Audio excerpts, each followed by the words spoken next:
Hey, what's up? Looks like we are live, so thank you to anyone who was here. Let me know you can hear me well, and welcome aboard. Today's going to be a fun one. We're going to do materials, supplies, things I get asked about all the time. Now, during this live stream, I'm going to have to reach out and grab a bunch of stuff, so you will forgive me for that, for the interruptions. I got something here that's disgusting. Should have looked in the mirror before going live. Oh well. So in any case, thank you so much. Let's see who is in the house. I'm going to read some of your chats, which I can actually see today, so this is good news. And I'm going to wipe my face first. So we have Marjorie Johnson. Good morning from upstate New York, USA, where the sun is shining for once in Gloom County. Cool, and I believe you wrote earlier that you hope the notification is loud, so hopefully you heard it and you're here. John says, hi everyone, best part of the week for me. Hope you are well, my friend. Thank you so much. Shirag Patel says, hello my friend. Agat, hello everyone. Lady T, hi Liron and everyone. Cubs win, hey from Texas.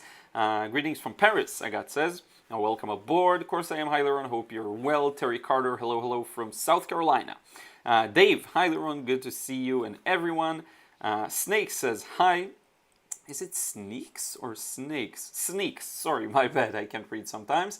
Thank you so much to anyone who's here. Again, let me know if you can't hear me well for a moment or two. Looks like there is a bit of a slowdown to be expected. There isn't much to see at the moment, mostly to hear. So hopefully as long as you can hear me well, that's good. So today we're going to talk about art supplies. And let me show you what I have here.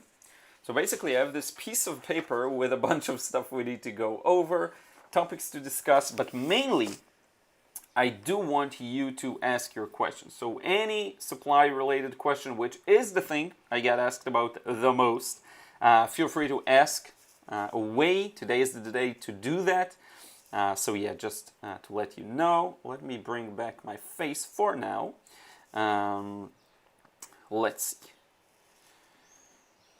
Nancy G, good morning from tropical Akron, Ohio. Nikolai Schleifer, greetings, Liron and chat from Stuttgart in Germany. Cool. So we have nice representation, plenty of US, Germany, I believe we have UK, of course, in the house. So plenty of places, and hopefully today I started on time. I believe it should be 9 a.m. Eastern time. So yeah, I think we're gonna kick it off. The thing is, let's start with a quick discussion. I'll then go back to some chat messages, see what you're saying. But generally speaking, when I'm doing this live stream dedicated all to art supplies, the thing to understand is the context, the frame of it all.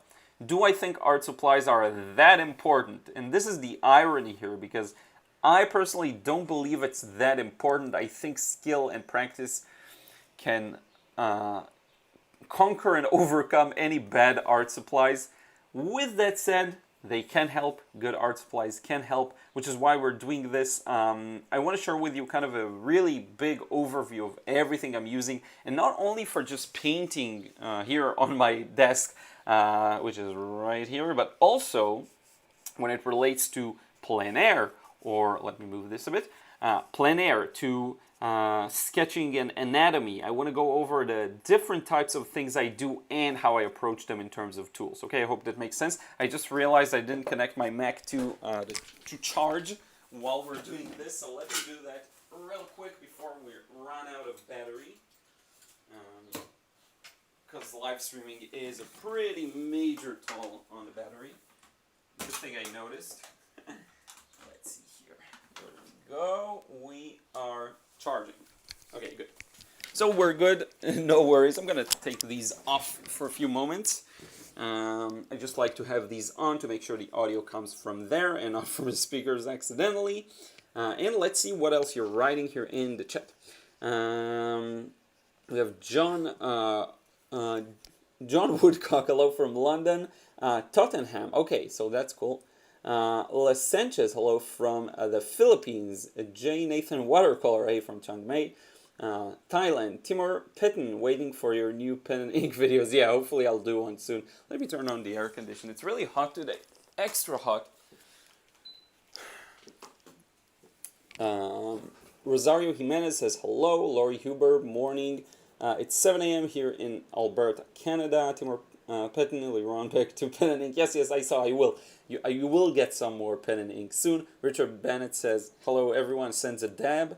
Bo TV says hello. Voita says hi everyone. Marjorie Johnson, I'm going to the Golden Factory as soon as they open up tours again. Does anyone have a question about core watercolor for me to ask them? Oh, interesting.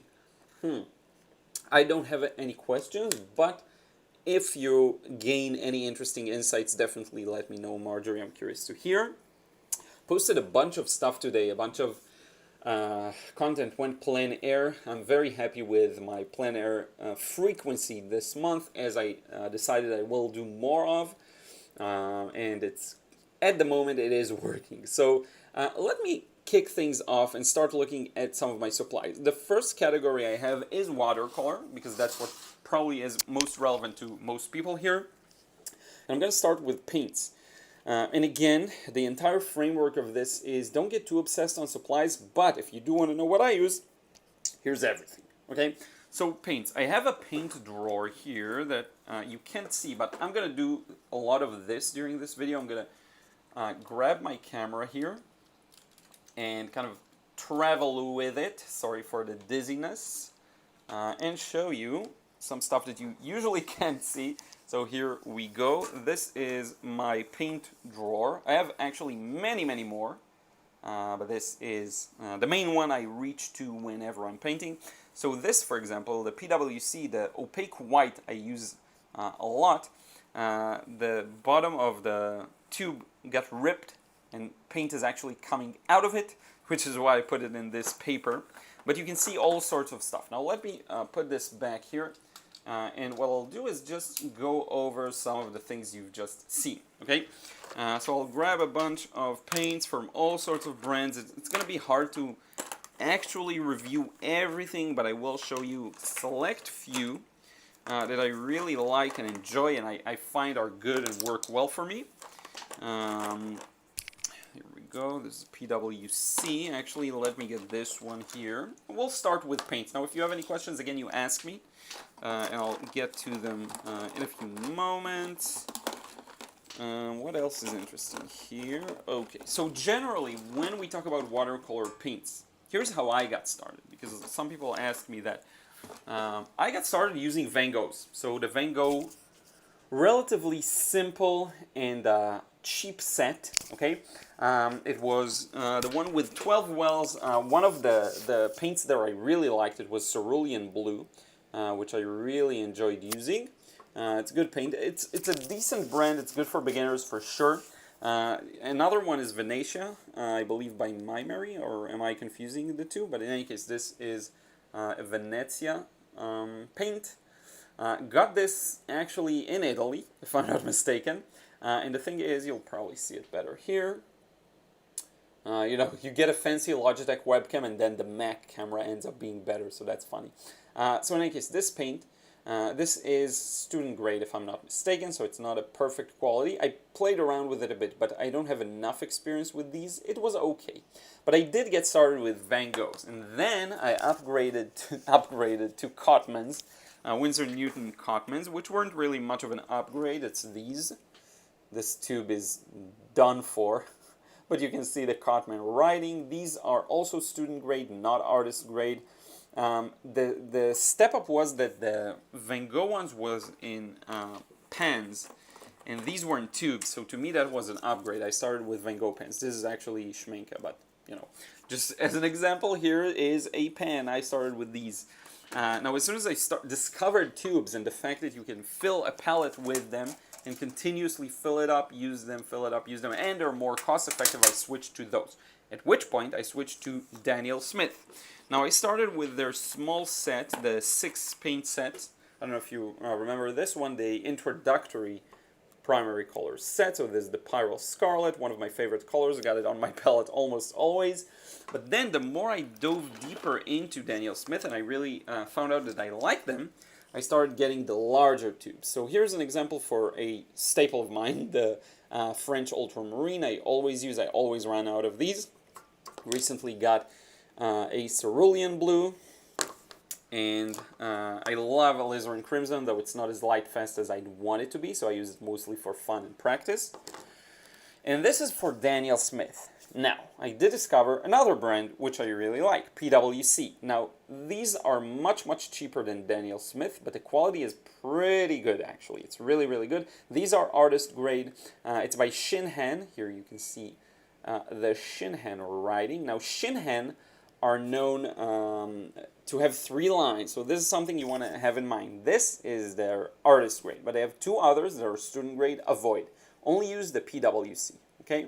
Now, this one I actually love using for opaque. I don't know why I ended up getting the PwCs for opaque paints. So I got here, the opaque white I use often, the Jaune Brilliant, and the Green Pale. I use both of these mostly opaquely to get back the highlights, okay? So these are 2 colors I really like. This kind of sums up what I'm currently using. There are a few more brands. Before we get to those, let me read some of your chats and see how we're doing and how people are. And I will show you both the White Knights and the all-important, if I can find it, because I have a few SAA. That's the one I want to show you, because I run out of these always, and then it's hard to find the 2 because it's completely crumpled up, but here we go, found it. So let's see. Do you have a rosemary and co brushes, says Lori? No, I don't. Sneaks, jealous are great for you. Zhaozu, hello from China. Cool, I don't usually have a lot of viewers from China, so thank you so much for being here. BoTV, kind of curious about water art. Let me know what you mean by that. Vojta, also, it did snow in the last few days in Czech. I envy your weather. Wish I could go do Plein-Air. Yeah, the weather here is really, really nice. Les Sanchez, thank you for responding to my IG question, if you mix black or not. Oh, yeah, I remember that. David, hello, Liron from North Wales, UK. Hey, welcome aboard. Watercolor newbies, definitely want to hear about your brushes. I want to get some to paint larger, and I'm wondering what to get. Okay, we will get to these right after the paints. Dave says, I've just discovered Tombow markers from Ian Flannelly, and he's fabulous. You should check him out. I know Ian Flannelly, but I was not familiar with, I will do a Google search to have it open for later. Wasn't familiar with Tombow markers. We'll check these out. I'm going to get some Tombows very soon. I can't wait to get started. Cool. Neiman calendar. I have many paint boxes with very different gamut and characteristics. Cool. Do you like Sennelier? I actually have one Sennelier paint here. Unfortunately, I don't enjoy these as much as the other brands.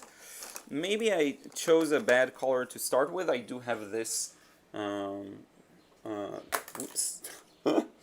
this one right here, the yellow ochre. It was okay. Oh, sorry, the raw sienna. I just didn't like its texture as much. And it is quite a textured one, so maybe I went for the completely wrong one. I shouldn't have used this one. In addition to that, I used the Le Petit Aquarelle for student grade. It was really bad. I did not enjoy it at all. Avoid, in my opinion. But Sennelier, the artist grade ones should be good. I just didn't really connect with them. Kusum Shabong art. How about Schminke? Schminke are good. My issue with them was that many of the paints I just didn't like the way they looked. But for the staple ones, for the magentas, and for the Quinacridone Roses, and for the French ultramarines, all of those I was okay with. I actually found these nice to use. I do have a few Schminke here. I just showed you a pen. I should have a tube of Schminke here somewhere, though I'm not sure, but here's one. Neutral tint, I should use this one more. I'll probably pop it in this palette once I run out of this color.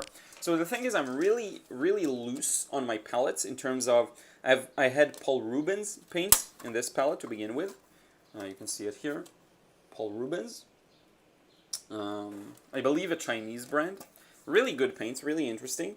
And then I refilled it with Daniel Smith, with White Knights, with, now I'm going to put Schminke in it. I really don't care about the brand as much. I just use whatever I have on hand, which is why I rarely need to buy anything, because I just always have some kind of a paint. Schminke gave me a bunch of paints back then. Some people send me for reviews, so I have a bunch of paints, still haven't used, and I'm going through them slowly. The ones I constantly need to buy are French Ultramarine, the staple ones. I would say. Yellow ochre too, because I love it. I use it a lot. So yeah, my 2 cents on that. Let's see. Where were we? Neiman Kondor says, hello from Sfat. So this is actually in North Israel. A really, really beautiful place. Really cool. Marjorie Johnson throwing another question out here. Has anyone used Yemen Blue? Don't know what that is. My name is Fun. Nice to meet you all. Strictly my opinion, says. Cool. That's a cool username with the hashtag and all. Schminke, I love, as I mentioned. Some paints. Les Sanchez, with the PWC, what's the difference between the blue and white box? I've only seen those in online shops. Interesting. So I did not buy a box. I actually bought single tubes. So I don't know, unfortunately. But if anyone knows, please answer. Feel free to. Billy Armstrong, do you prefer transparent colors? I don't have much of a preference, to be honest with you. I'm using yellow ochre very liberally. I don't really care about that, as long as it looks good to me. Now, some paints will get a look that you're more after, and there is a big difference between transparent and opaque. So I know a lot of people start with transparent and then feel freer to move into opaques. To me, it doesn't really matter as much. It's funny because I started pure watercolor, but I think I could do well on mixed media because all I care about is like the end result. I don't care, use it opaque straight out of the tube, use an opaque paint to begin with. I wouldn't mind putting some acrylics on my watercolors, really don't care about that. So yeah. Yashwant, Mayasandra, hi Liron, hey, welcome aboard. Yusuf, hi Liron, I'm White, I guess that's I'm back after a long time, welcome aboard. Barb White, hi everyone. Vojta, let's see here. Which one would you recommend more, the Shinhan PWC or White Knights? White Knights are cheaper here. Get the White Knights. Whatever's cheaper, get that because they're both really good in my opinion. And with that, that's a good segue onto White Knights. So let me show you. I have here, I don't even remember. Oh yeah, this is Indian Yellow. So another beautiful paint. Now, White Knights here are pretty amazing because they're super cheap. Probably because they're Russian. And import, I suppose, from Europe and Russia is just cheaper here where I live. So these are really cheap, but they're also very good quality. I have a lot of these. I use them a lot as a staple. Last time I was at an art store, they just had Daniel Smith, so I went with that. But the next time I'll be in a different store, I'll probably get the White Knights. One great thing about White Knights, to let you know, is they're very soft out of a pan too. So if you have access to pens and not tubes, they're still quite good. The paints are still soft. They're not too hard. So that would be a recommendation for me to you. And they're cheap. They're really good. I would get started with these. If I knew back then what I know now, I wouldn't start with Mango, wouldn't start with Cotman. I would start with these. This one is, for example, 24 shekels for an 10 milliliters. So 24 shekels divided by 3.3, you get USD. So that'll be about what, $8 bucks for a 10 milliliter tube. Not bad, not bad at all. So that's that, and I believe that's one of the more expensive ones. Now, I do have to show you SAA, but also M-Gram. M-Grams are also excellent. As you see, with paints, it's the easiest. I have tons of brands and I love them all. That's pretty much my guideline. I just find the colors I like and use them. So here's an example for an M-Gram paint, Quinacridone Rust. Beautiful, beautiful tubes, very high quality paints. They feel high quality. This is actually an M-Gram yellow ochre. Let me show you on this camera as well so you can better see this one here. It's almost done right here. That's actually an M-Gram yellow ochre. I love these. They're soft. They're very soft, so pay attention to that. That's the thing you want to pay attention to. I believe they're pricier as well, but yes, they're very soft. So if you take them plein air, allow enough time for them to dry, and you have to leave them in the open air to dry. Okay, you can't just put them in a airtight palette and close it, because then they won't dry. Okay, so that's an important thing. Now SAA, and I still have this one sent to me by Chris. Thank you so much, Chris. Still haven't gotten the chance to open this one, but I did run through all of the tubes of SAA. Now SAA is pretty much the same as Daniel Smith. And I mean this literally because, if I'm not mistaken, they use the same factory as Daniel Smith, okay? Now, if you're in the UK, these have a huge advantage because they're cheaper. You can do a subscription to SAA, Society for All Artists, I believe. For all artists, yep. And it's just such a good deal. They're so much cheaper, and they're Daniel Smith practically. There is the same quality. I loved all of the pigments I tried so far. Could not recommend these enough. Both the pens, by the way, the pens are quite soft as well. I need to do this one still, the cadmium lemon. Hopefully I'll like it because I do have some issues and qualms with lemons. But in any case, yeah, I think this covers pretty much everything for paints. Okay, I did use other brands probably that I forgot to mention, but for the most part, these are all... Find the cheapest one that's still a good quality in your area. White Knights are great. Shinhan are great. Which ones? I know of another brand which I forgot their name. It's a Japanese name or a Chinese name. I don't remember, but they're also very good and pretty cheap. But yeah, this is pretty much it in terms of paints. Let me see what you're saying, then we'll move on to brushes and so on. Let's see here. Lady T, I bought Schminke Cobalt Azure. It's shiny when I paint with it. Is that normal? The other colors don't do that. Well, take it as a plus. Schminke have interesting textures sometimes, very granulating on some paints. This is actually what I didn't like as much. It's their inconsistency. I don't mind all of these extra features and textures and all of that. What I do mind is that it feels like one is like this, one's like that, and it's hard for me to incorporate together. So yeah, I don't know, that's my 2 cents on it, but if you like the look, then cool. I mean, it sounds cool that it's shiny. Send me a picture, send me an email, and I'd love to take a look at it. Oh, it dries shiny. So, okay, so when you say it dries shiny, do you mean if you put it in the light, it shines? This can happen when you're using opaque, like paint straight out of the tube. It could happen. Let me know if that's what you meant, because I do experience it from time to time. Again, if you put a really heavy, thick brush mark with really thick paint, it can get shiny when drying. So let me know once dry. Rinske, hi Liron, Rinske here from the Netherlands. Been painting quite a bit. Love watching your videos while painting. Thank you so much. Anayansi, hello Liron, thank you so much for sharing your knowledge. Blessings. My pleasure. It really is my pleasure. Like I enjoy this, and it's amazing that I can do this for a living. It really is. Hi Liron, Yashwant. Hi Liron, any recommendations on watercolor books on portrait painting? Not on portrait painting. I will check out an artist called Leo Delfini, I believe is his name. Leo Delfini. I'm gonna write it down so to make sure that you see it. So we're going to have this piece of paper for notes, okay? On Instagram, search his name, Leo, I believe it's Delfini, or it could be PH Delfini, okay? Because for portraits, he is portraits. He's really good at portraits.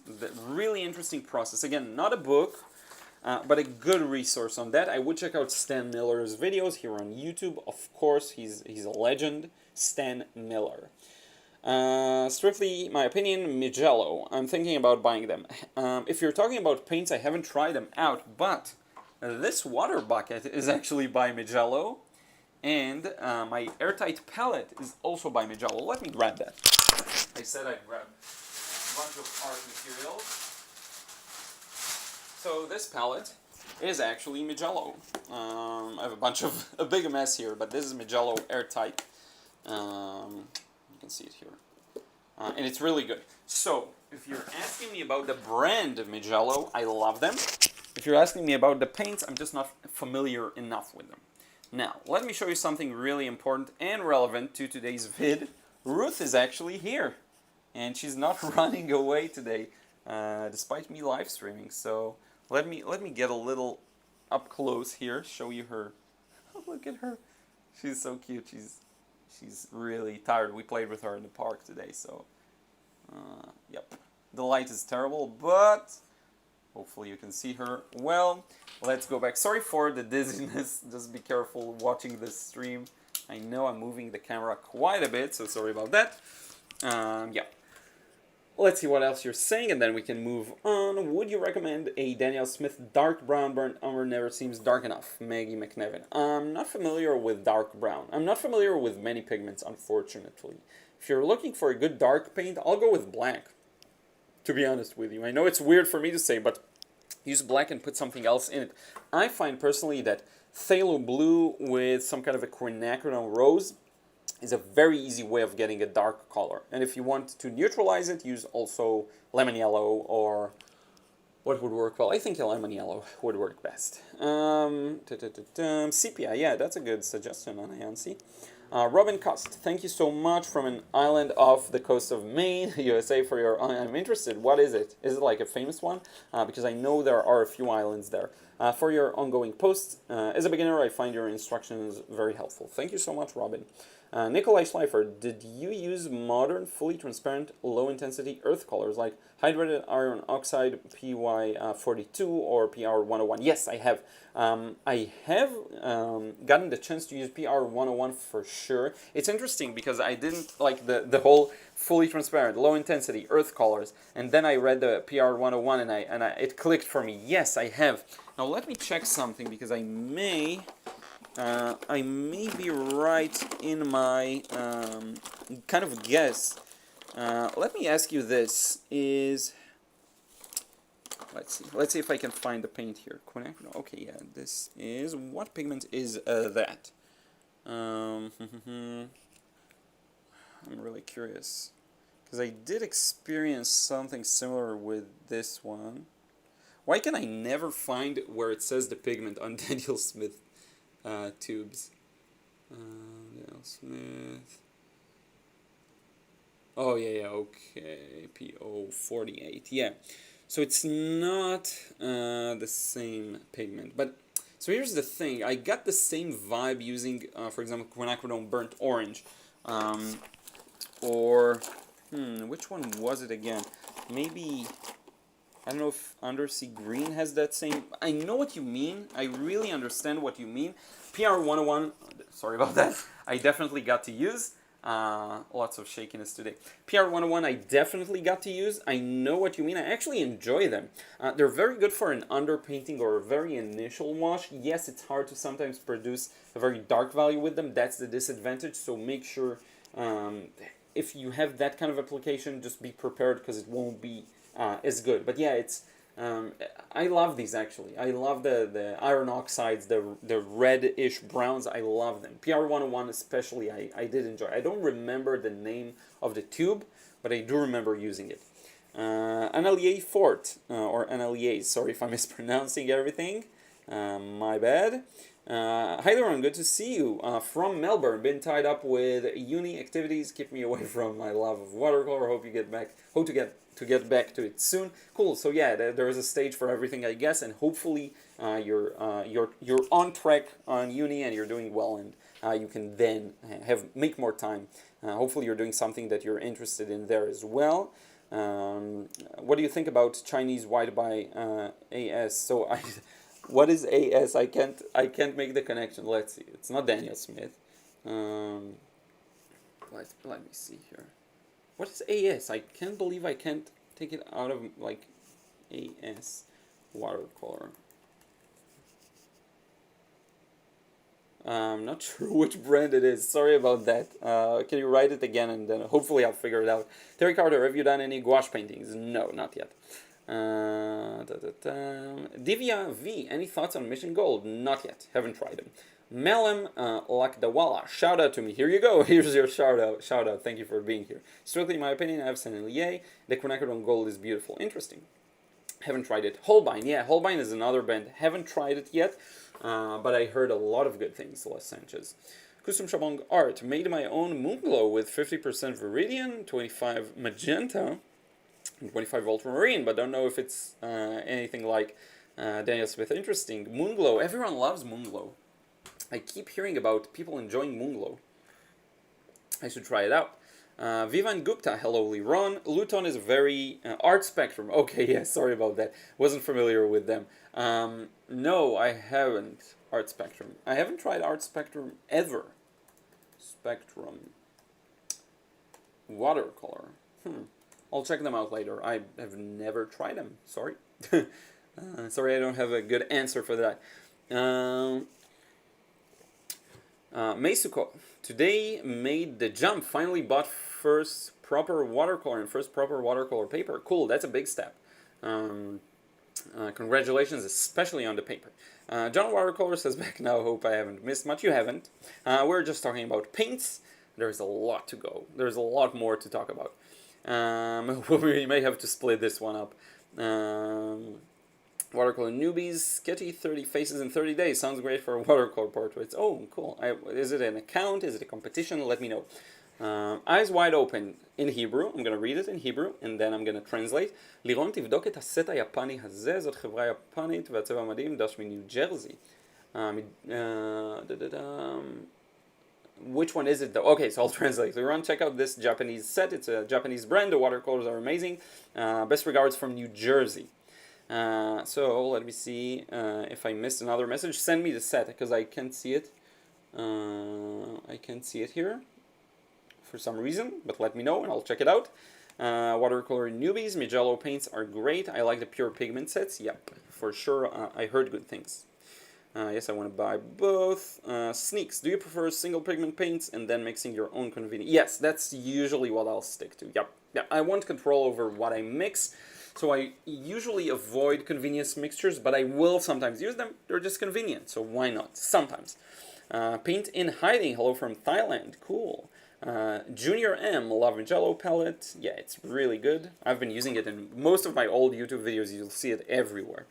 Okay, so I think this is a good stage to move on to looking at some brushes. Okay, so brushes. We'll go over these fast.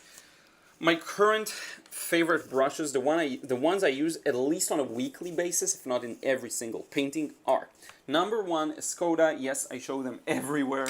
Let me get my brush sleeve, which is here somewhere. Here we go. I'm going to leave these headphones here to the side for a few moments. Hopefully it's stable here. Okay, never mind, they'll be here. So here is my brushes sleeve. So this one I love a lot. And I have a bunch of Tracy Livingston's as well. Okay, so to be honest with you, the ones I actually use often are like 90% or 80% Escodas. For a larger one, I love this Leonard brush. Like, it's not even like I chose this brand in particular. I just found this particular brush that I really liked. It's a mop, but it still has a nice tip that you can do quite a lot with. I actually painted, I'll show you later, a cool painting that I haven't shared yet. Let me close the blinds a bit. It's driving me crazy here with the excess light and turn on my artificial light here. So yeah, so 80% Escodas. Then we got this Leonard brush in particular, just this one in particular. Now here's a brand I love. Found them by accident, and yes, they're very famous, so it's just silly me that I found it by accident, but Raphael. Raphael are so good. They're such a good brand, underrated. Not a lot of people talk about them from what I hear personally, and I absolutely love them. So this is my mop. It doesn't come to a tip. That's the only thing you have to take into consideration. And here I have this one. So you asked about large paintings. This one is 40 millimeters, 4 centimeters, 1.5 inches. This is the one I used for the huge painting I did outside on our rooftop. If you remember, I had to nail it to a wall, like a really huge piece of paper. So I used this one. It's really good quality. Now, I want to show you another one that's really, really cool, which is Tracy Levinson's brushes. These ones, I find that I use more for first washes when I want to kind of go crazy with them. So he sent me a bunch of these to try, and it's every painting I just choose a random one and I give it a try. So what's good about them, I should do a separate live stream, and I did talk to him. He wants to do a live stream as well, just to talk about the brushes. It's my fault, I just didn't get the proper time to set it up. But these are really good. I do have a coupon code, I believe. It's Liron, if I'm not mistaken, or Lironian. I think it's Liron. So you get a discount on his website. But he makes these. Now, the main selling point to me personally, except for the good quality and the good hairs and everything, is the bamboo. The way these are handled. When you hold them, it really does prevent fatigue because they're uneven. So you end up using your muscles a little differently in different positions. When you're using something like this, that's made more evenly, even if it's handmade, by the way, you see that it's perfectly round and all of that, you do end up tiring the same areas and maybe even creating these, you know, not blisters, but you know what I mean, like patches of harder skin. So that's the downside for 90% of the brushes out there. But if you're using these bamboo ones, it's very ergonomic, it's very fun to use, very comfortable, and I love the thickness of it. It's just so much easier to use. Okay, so huge recommendation for Tracy Lebenson's brushes. If you just search Tracy Lebenson brushes, you will find the website. I believe it's Liron, the coupon code. I will make a correction if I need to in a comment. Hopefully I'll remember. But yeah, someone maybe remember, because I do know some of you have purchased through it. So really, really good brushes. I choose a random one, and then I usually go for the first wash with that. Because I love the fat mops. If I don't need a lot of control in the first wash, I will use a fat mop, and these are perfect. So there's that. Now let's go back in time for a bit, because I want to show you the brushes I started with. Okay, so it looks terrible. I'll have to clean it up. It really looks terrible. But Silver Black Velvet. These are very affordable. These are very, very affordable. Which is why I always recommend these for beginners. I started with them. Great tip. They cost fairly cheap on Amazon. I believe you can find a set of 3 of these. Just search for silver black velvet brushes, round, whatever point. You'll find a set of 3. It's the one I recommend. It's size 12, 8, and 6, which is completely useless. I only use the 8 and 12. I hope that makes sense. I really, really love these. Got started with these. Steve Mitchell from the Mind of Watercolor uses these a lot. He uses the cat tongue one, which is really cool. So yeah, definitely a good one. So we've covered, let me mark here the things that we talked about, just so that I remember. Brushes, we have paints. I do want, while we're looking at brushes, to show you this sleeve. It's very generic, but you do want something like that for plein air. You see, it's where I put all my brushes. Most of these are Tracy Lebenson. You can recognize them by their cool design. Some Escodas as well. This is how I arrange my brushes. I just put them in this. You can put a pencil, pen, whatever you want. You can even put your sprayer in here, an eraser, and that's how I carry my brushes outside. There are plenty of solutions like this one that are great. Find the thing that works for you. I just got this generic one off of Amazon, and it works well for me. So you roll it up, and then you tie it into a knot, and everything is well protected. Okay, so you do want that. We will talk about plein air later on if we get time, because it's taking a while to go over everything. So sorry about that. Let's see what you're saying in the chat, or let's go through paper first. Okay, not sketchbooks, but paper, because this is easy. My personal favorite paper is Saunders Waterford. So far, I've enjoyed it the most. I used to buy these in sheets. I'd come home with them from the art store, holding them, walking around the street like this with them. This is my favorite brand. Now, a second best is Arches. The way I bought Arches is, let me show you, I bought a huge roll. It's here off camera. I'll just bring it over. I bought a huge 10-yard, if I'm not mistaken, roll that you can see here. One end, the other end, and what I do is I unroll it, I cut a section of it, I cut it in halves, and that's how I've been using watercolor paper for the past, I don't know how long. Did you see? It was much thicker, of course, and I'm almost done with it. So that's that. This is Arches, an Arches roll. Got it off Amazon. It was a pretty decent price, actually. Fabriano didn't like as much. There are other types of paper, pulp paper. We'll talk about these more later with sketchbooks. Okay? So that's an X of paper. water. That was a simple one, just Saunders, Waterford, and Arch. I did try Stonehenge, which I love. They sent me a couple of stuff for free. I emailed them and they sent me a bunch of stuff. That was really, really nice of them. And I really enjoyed these.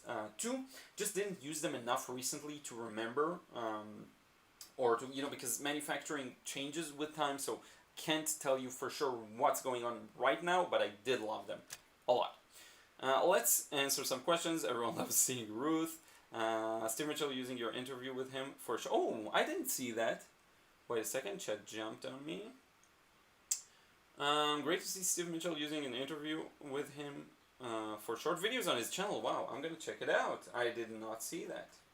Let's see. Because I like reading the comments and figuring out what people want to see. So yeah, it's a live stream, so it's fun. We're taking a break, some dead air time. Oh, cool. Yeah, I see now. Cool. Let's see. Okay, so I'll just open one of them and I will take a look later on. Yeah, I do see. That's really cool. Shorts. I like the idea of shorts. Oh yeah, so we actually uploaded it as shorts. Cool. I need to steal that idea. I see many people do that, and it is a fun way to share content real fast. So I will I will look at it later on. We'll see what he's doing there. Steve's such a great guy. The entire experience was really, really good, of the interview and all of that. JRM, beautiful pop. Yeah, everyone loves Ruth. Blanca Rodriguez, hi Liron, hola, desde Peru. Have you ever tried Rosa Gallery watercolor? They're Ukrainian. No, I haven't. Interesting. Haven't heard of them either. One more thing I wanted to say about brushes is this. The good thing about the Escoda brushes is these are the travel sets, so you can actually fold. You don't want to destroy the hairs here, so you can actually do this, close it off, and that's the thing you're left with. You can put it in their cool little pouch, and that's really convenient. The one thing that bugged me a bit about these brushes is some of them, this moves just a bit, just enough to annoy me sometimes, but they're really good quality. Other than that, it was just one brush, so it was probably a very rare occasion, because I have 20 of their brushes probably, and I've never had that happen. Okay, we're gonna jump a little forward. Kuretake, yeah, Kuretake Gans. That's the one I was trying to remember, the Chinese one. Thank you so much, eyes wide open. Kuretake. Gansai Tambi is truly like Schminke, in my opinion. Even better, it's super cheap and great quality. Please give it a review. Okay, I will give it a try. Yeah, that's the one that I keep hearing about. That I couldn't remember earlier. I love Rosa Gallery. Love your recent plein-air paintings. Envious of the weather in Tel Aviv. Yeah, it's really, really good right now. Okay, let's scroll a bit down. Sorry, I'm gonna have to miss some questions. Thanks for the combination for a homemade bungalow. Oh yeah, that's a good recipe. Thank you for sharing. Vivan Gupta, hi Liron, can you advise watercolor paper for beginners? Affordable one. So I don't have anything that's affordable, to be honest. The ones I like are more expensive. It's something I have to figure out, because people ask me about it and I never have a good answer. Well, let me get back to you on that one.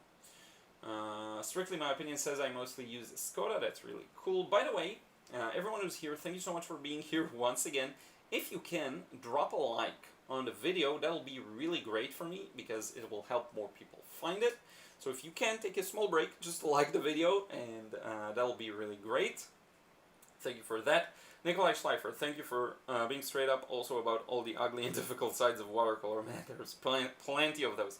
That also makes it interesting. Thanks for all your videos. Thank you so much, Nikolai. Annalise Ford, what's your way of remembering when you make a great color by mixing a few colors, especially when you're on a good flow in the painting? I don't. That's the thing. I'm using such a limited palette that I pretty much have seen everything, Annalise, so that's the way I go at it. I just know what Phthalo Blue and Quinacridone Rose will mix, and what French Ultramarine and Quinacridone Rose will mix.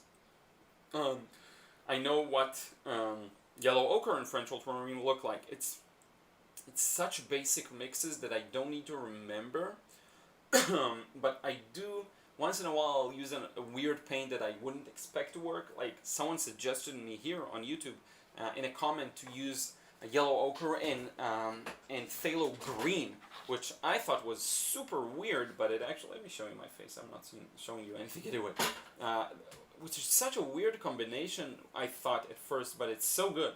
It works so well, and actually in Alvaro Castanet's palette, he has both, and in the Daniel Smith palette, you know, there's this set, Alvaro Castanet's set on Daniel Smith with a lot of small tubes. It has phthalo green and yellow ochre.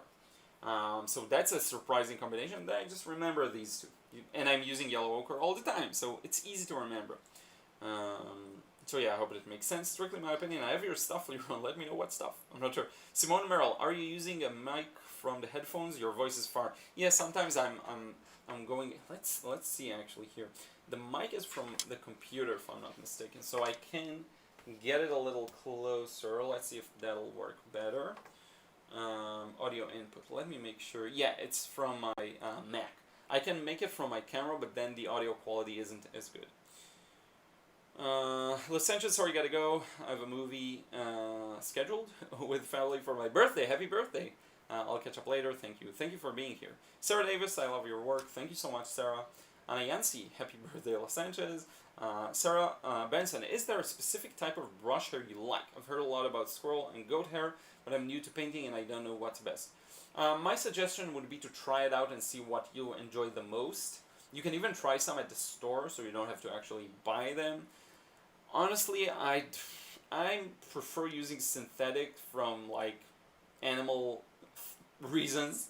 It's just terrible, the fur industry and all of that. But I do have plenty of natural hair, so that's pretty hypocritical anyway of me to say. But I do find that a lot of synthetic ones I really love. Like this one, I believe the Barocco is synthetic. I use it like 90% of my paintings. So it really is a matter of what you prefer. Here's what I will say. If you're looking for a bit of a spring, so something like this where it really is, you see? It really springs. Get a synthetic one first. Try a synthetic one because the hair is a little more like, it's going to keep the shape sometimes. So if you want to have a bit of a better control with thinner details, yes, you may want to go for synthetic. If you're talking about large washes, a lot of people enjoy natural hair more. Nikolai Schleifer and Liron's ability to power through the painting while it's not looking finished yet. Yeah, that's really important. Hopefully that helps. Would love to see you do a painting on rough watercolor paper, maybe same painting on different papers. Interesting suggestion. May give it a try. Gave you the courage to leave the comfort zone. That's really cool, Nikolai. I'm so happy to hear. Zaid Thakur, thank you for being here. Welcome aboard. Charlotte Iverson, please print the names of brushes, maybe a list. Yeah, I will get something done on Kit. I already have it planned out. Okay, I will get something like that I can link to and you can check it out. Kelvin Zero, Plein-Air requires courage. Welcome aboard, my friend. It does sometimes, but you get used to it really fast. Cubs Win, do you like Kilimanjaro paper? Have heard of it, have not tried it. I will try in the future. Sarah, is your paper 140 pounds? Yeah, so that's 300 grams if I'm not mistaken, right? Yeah, that's the paper I'm using. Okay, so let's take a small break and look at some other things here. So palettes. Palettes are going to be a fun one. So let me show you a few, just to give you an idea of what I'm using so that you can decide on what will work best for you. So usually my go-to is these metal tin palettes. They're very versatile. Okay, so if you need a palette that's for the studio and for plein air, this one's good because, and I dropped the ring, it has a ring, probably dropped it in my backpack. Let me get it for a moment. It happened before. It's an old palette, makes sense. So, see this? I'm gonna just place it back in here. It's the second time it happens, but yeah, it never happened to me during a painting, so that's good. So, you have a ring. You put the ring on. That's my pens falling, some of the dry pens. That happens. So this one goes here. It's usually the darker colors I find, and this one goes there. But in any case, as long as they stay in place, I can show you. This is the ring, and then you can hold it very comfortably when you're doing plein air. That's the advantage. Of course, you can do it like this, but if you have a ring, it's much more comfortable, it's much more stable, it's just better. Okay, just a better solution. So this is why I like these types of palettes. Now let me bring a few others. So for a studio palette, and sorry, I know my voice may sound farther away if I'm reaching over to grab something. I've been using this, the Magello. Now this doesn't have a ring, doesn't have anything, but it is a great palette for the studio. And I did get the idea for this one from Steve Mitchell, from Mind of Watercolor as well. I learned a lot about watercoloring tools from him. Same for the bucket, Magello bucket. But in any case, this is great for the studio. You want large mixing spaces. It doesn't have to be as compact. And this has 3, which is excellent. It has big wells, so that's good. They aren't interchangeable, like here you can pop them out, put others back in, but you don't need that really in the studio. So this would be a perfect studio palette. Now let me show you a few more. One sec.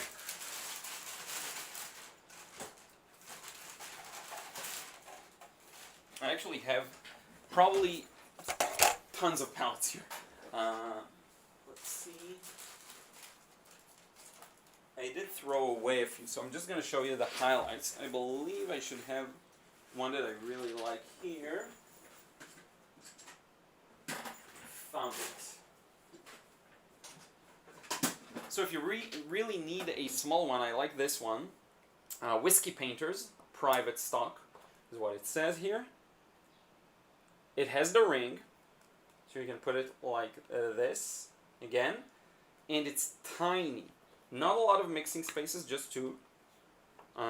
This is all M-gram paints, by the way. I absolutely love this palette. It's so compact. What I usually do is I'll use one well for cool, one well for warm. Great palette. I really, really recommend this one if you don't need much of a mixing space and you tend to be like me and you let everything mix together, especially for plein air. So this is kind of my range again. Not too many crazy stuff. It's just the basic tools. For palettes, I look for simplicity. And one thing to have in mind, and let's see if I have a good example. This is another like metal tin one. I love this. This is White Knight's paint, by the way. The thing I love is if you find that you prefer fewer paints, what I recommend is to get these double pans. Unlike these single ones, the double ones are easier to dip into with the brush, especially with larger brushes. So it is something to have in mind. And for these palettes, you can buy these separately and put them in instead of the ones that came with them, or you can find one that comes with them, so that you can grab this one and just click it in here. And then you can have maybe, oh, nice, went right back in its place. And then you can have less paints, but bigger quantities of each. So that's a really neat thing. I need to compile a very basic palette that has this going for it. Where should I put all this stuff I'm showing you? There's so much. I'll just place this to the side here. But yeah, so this is pretty much it in terms of palettes. Not much. And we can move on. Let me see what you're saying in the chat. I won't be able to probably respond to everything, unfortunately. Sorry about that in advance. Leave a comment later on the live stream. Just one sec. Leave a comment and then it'll probably be easier for me to see. Okay, just saying.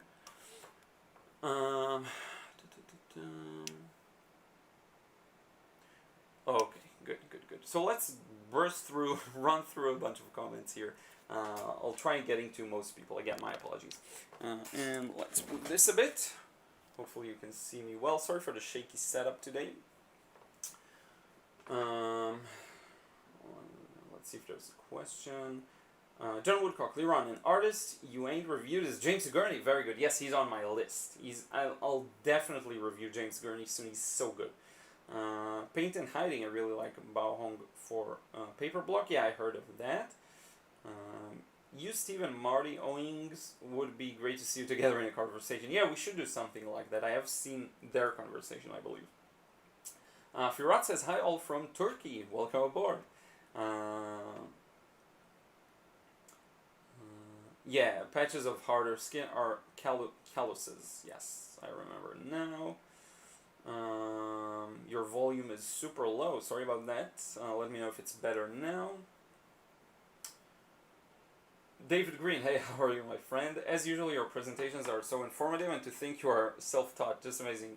Chag Samach, thank you so much. Chag Samach is like happy holiday. It was a holiday here. Yeah, I'm trying to cram as much information into it as possible, because after 2 hours I'll have to stop because of my voice mainly. So yeah. Kelvin Zero, limited palette is great, color mixing is pretty much automatic. Yeah, exactly. Zayt Thacker, hey Liron, I've been trying to get graded washes down from Gary Tucker. He places this graded wash of almost gray, ultramarine blue and burnt sienna over pure hue to have it glow, having trouble with it. Interesting. Send me an email. I know I missed a bunch of them. Not missed, I just haven't answered yet. But send me one. I will take a look. It could be your paper, it could be your technique. My quick tip for you is to use a bigger angle to help the paint move. And use enough water. Use a wet wash to get started with. Don't go fully like dark and dry. That's usually the mistake people make. John, your recent podcast talking about devoting more time to plein air and making more coherent pieces of work sounds a great idea. Yeah, thank you so much for that. That was exactly the point. And it seems like it's going well so far. It's just something that I've been missing, and now that I finally do it more, I feel much more fulfilled. I feel I enjoy my work much more when I paint more, spend more time painting. Funny enough. Cynthia Zick, natural hair are floppy with holding a ton of water. Yeah, that's true. Which floods into your paper unless you're really good at water control and lose their tip. Synthetic hold the sharp point so much better. It depends, because I do have a couple of synthetic brushes that hold a great tip. So it will depend, but generally I do agree that it's very common, yeah. Kabzawin, do you like Michael Solovyev's brushes? So here's the thing, he sent me 2 sketchbooks and brushes. I have yet to use the brushes, unfortunately. I have them here, accessible. I will give them a try. They're really interesting looking. Zaid Thakur, Alvaro Castanet does a similar thing where he places a warm, pure hue and then a cool hue on top to have things glow. How does it work? I'm not sure, to be honest with you. The more I read and the more I research, I find that it doesn't really work that way. It is in the context of the full painting. To me personally, I find it's not as much about like warm over cool or cool over warm. It's more about the overall context of the painting. So if you have a warm that's surrounded by a bunch of cools, then it will glow. Okay?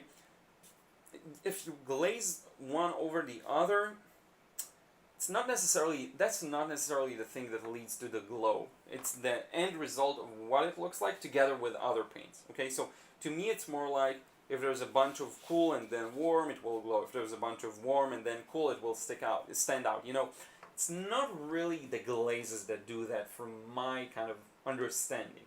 But there's a long way to go. I have a lot more to learn. So yeah. I would love a colorful night scene. Strictly my opinion says, yes, that's something I plan on doing. A proper night scene with lots of glowy lights. Jill Hedges, love your no-nonsense instructions, your humble manner, and great videos. Your channel has benefited me greatly. Thank you so much. Thank you so much. Jill, really appreciate hearing that. Just doing my best. I mean, I have so much to learn yet. But yeah, thank you so much for being here and for the kind words. Much appreciated. John, Zaid Thakur, exactly my question. Yeah, I'll have to learn more, and then I can hopefully tackle the subject in a new way, because the way that I see currently it being tackled is not fully accurate. What I would do is actually search for videos outside of the watercolor sphere. So search for digital painters and search for their advice, like how to create glow in digital art. You will be surprised at how much good information is also present outside the watercolor scene. And then you can translate it to watercolor. Because you can create glow with oils where it's not transparent, so how does that work? Because it's more about the context of the full painting and the warm and cools in the painting itself. So yeah. Calvin Zero, the only good thing about synthetic brush is sharp point. If you want water capability, nothing beats Swirl Mop Brush. Yeah, but if it's a large synthetic brush, it still will have good capacity. But I do agree, generally speaking. Yes, people share the same sentiment. Cynthia Zeke. I love that pink palette. I have the same one. It's one of my favorites. I added a row in the middle. Oh, cool! 31 calls. That's way too much for me, but that's a great possibility. You can use it for many paints. Bockingford paper is very affordable and come in packs of 50. So yeah, Bockingford, I've heard a lot of good things of. 50 sheets. Okay, so here's the suggestion for a cheaper watercolor paper. I believe the person who asked it was... sorry, I forgot your first name. And now it doesn't let me scroll anymore. So sorry about that. I actually can't find the message. That's strange. But in any case. Questions. Let's see here. John says hello from Westminster, Pennsylvania. Thank you for being here. Is it Pennsylvania? I believe it is. Cynthia, yes, I love the whiskey palette too. Too bad about only 2 wells. That is annoying. Great idea for 1 cool and 1 warm. They used to have 4. Yeah, I've seen the 4 well ones. That it would have been better, honestly. Yeah. Let's see. Where do you buy your Saunders paper? I used to be able to buy it at a local art store here, so they're no longer bringing it, unfortunately. Donna Bowman says, hello, hey, welcome aboard. Felicia Ann, have you tried Rembrandt watercolors? Not yet. If I try them in the future, I'll let you know. Daiji Shinowari, hey, late to the party, so I'll watch this all over again later. Thank you for being here, as always, my friend. LJC7271, hello from Rhode Island. Enjoy learning and watching you, and also watching you grow as an artist. Thank you. John, Liron, is it easier or harder to visualize when doing plein air in comparison to working from a photo? So that's a great question, actually. Now let me think about it for a second. On the one hand, it's easier to visualize because you have so much stimulation. On the other hand, what I find a little more challenging is visualizing an overall scene.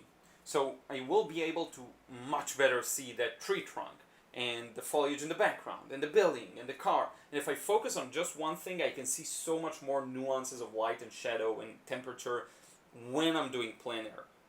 But the harder part is, how do I consolidate that into one thing that is, as I mentioned, coherent and has one clear message? That's the challenge with plein air. That's the thing that's very hard for me to do. A good solution is to actually take a picture with your phone. Then you see it as one consolidated scene, and you can cross the evidence, basically. You look at the thing, you use the picture or photo as an added reference. That can work well. But yeah, it's a great question, great nuance. When you're working outside, it's much harder for me personally, at least. I don't know if that's the experience of many. I have terrible dry skin, so here we go. Lotion time. So yeah, on the one hand, it's much more stimulating. You see much more of the cars and the buildings and the people and the nature and flowers. You see all the nuance, but it's harder to get an overall kind of impression that's unified and looks good in that regard. That's my challenge, at least. So yeah, that's that.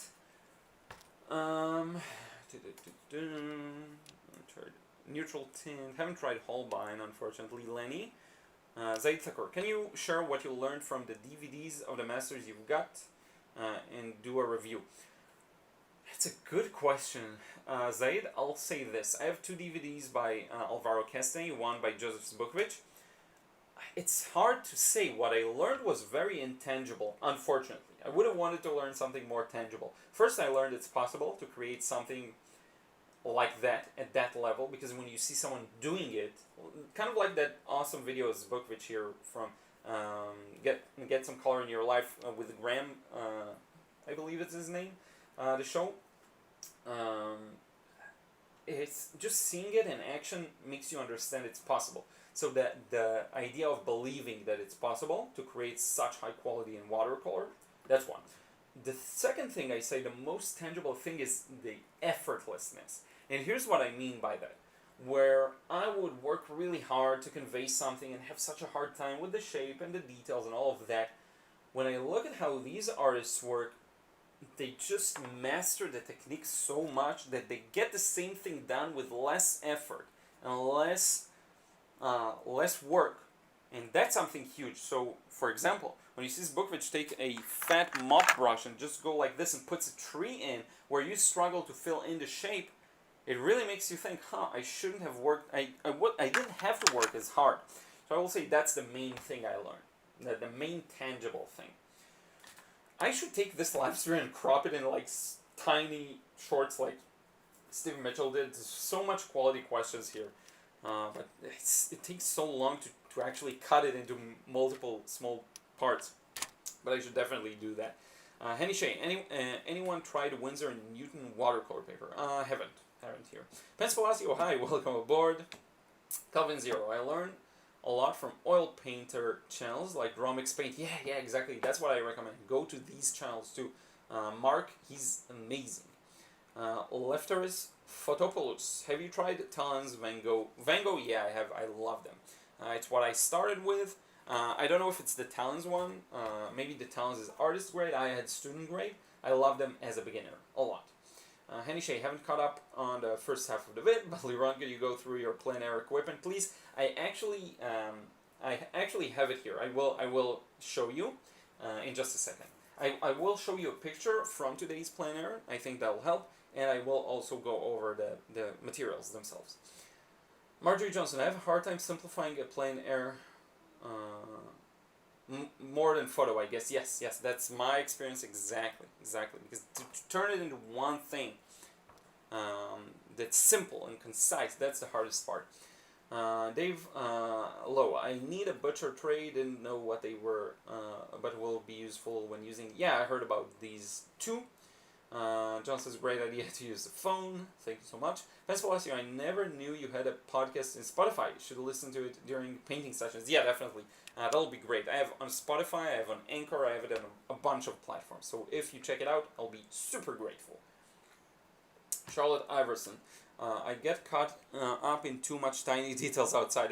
That's exactly my struggle. Take a picture. That's my main suggestion. I feel you. That's exactly the thing I experience. Nelson Alex, hi Liron. How does White Knight's artist paint compares to Sennelier paints? I like White Knight's much more than Sennelier. Even more than the Sennelier artist grade line. Just a second, I'll open the window. The curtain, now that the light isn't as harsh, I would take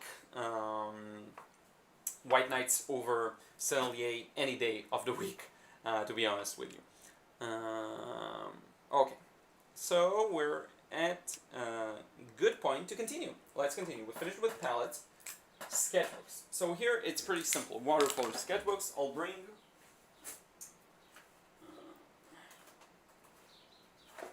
my favorite kind, and here I go. I have to close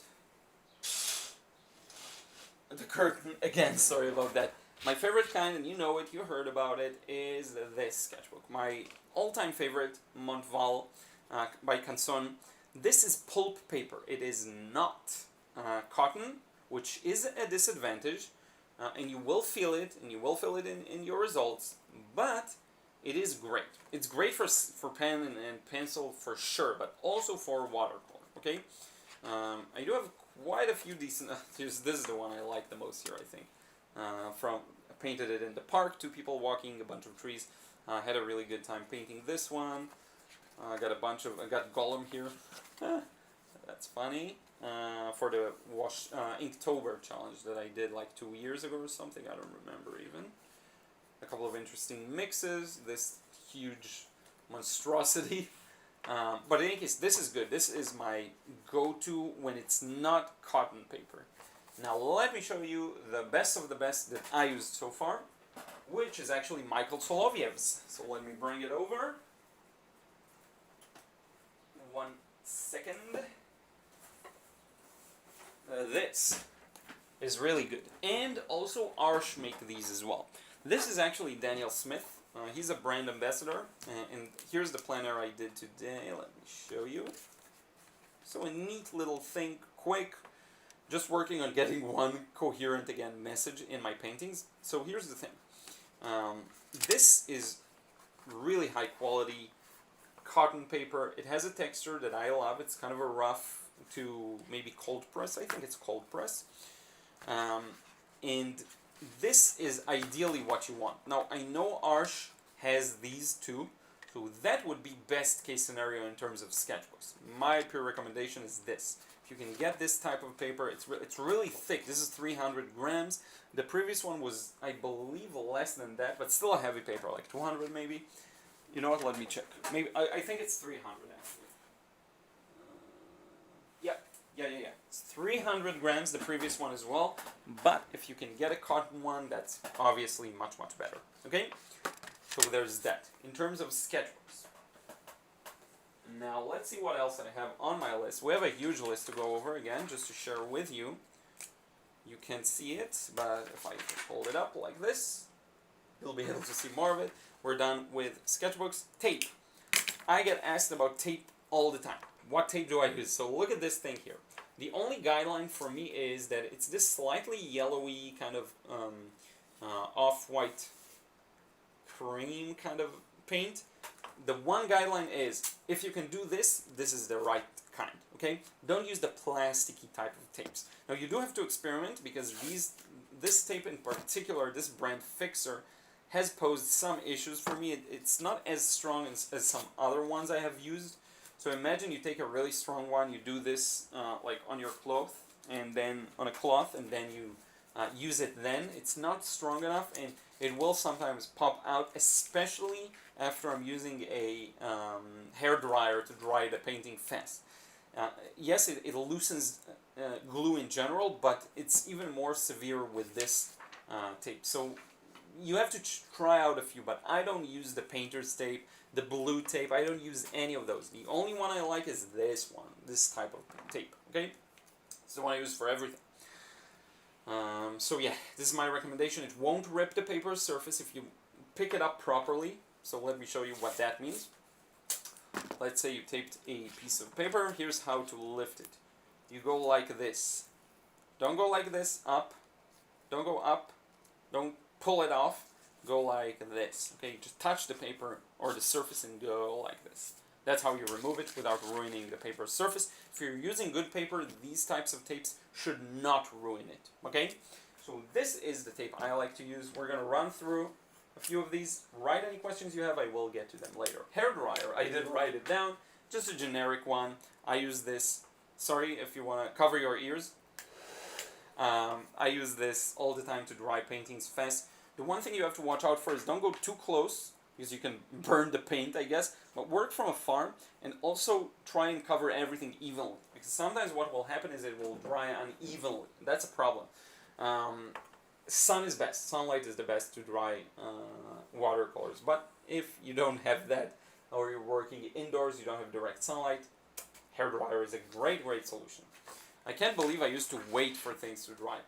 Now, boards. Boards are very important. So here I am at my fancy desk. I can actually change the angle of this desk. I can bring it up, bring it down. It's not as comfortable. You have to go underneath it and pull some lever, and it's not the best solution. But here's what I do. I use, let me get it. It's on my backpack. I use these types of boards that you get at an arts and crafts store. This board has been thoroughly used so far, as you can see. It's not too thick.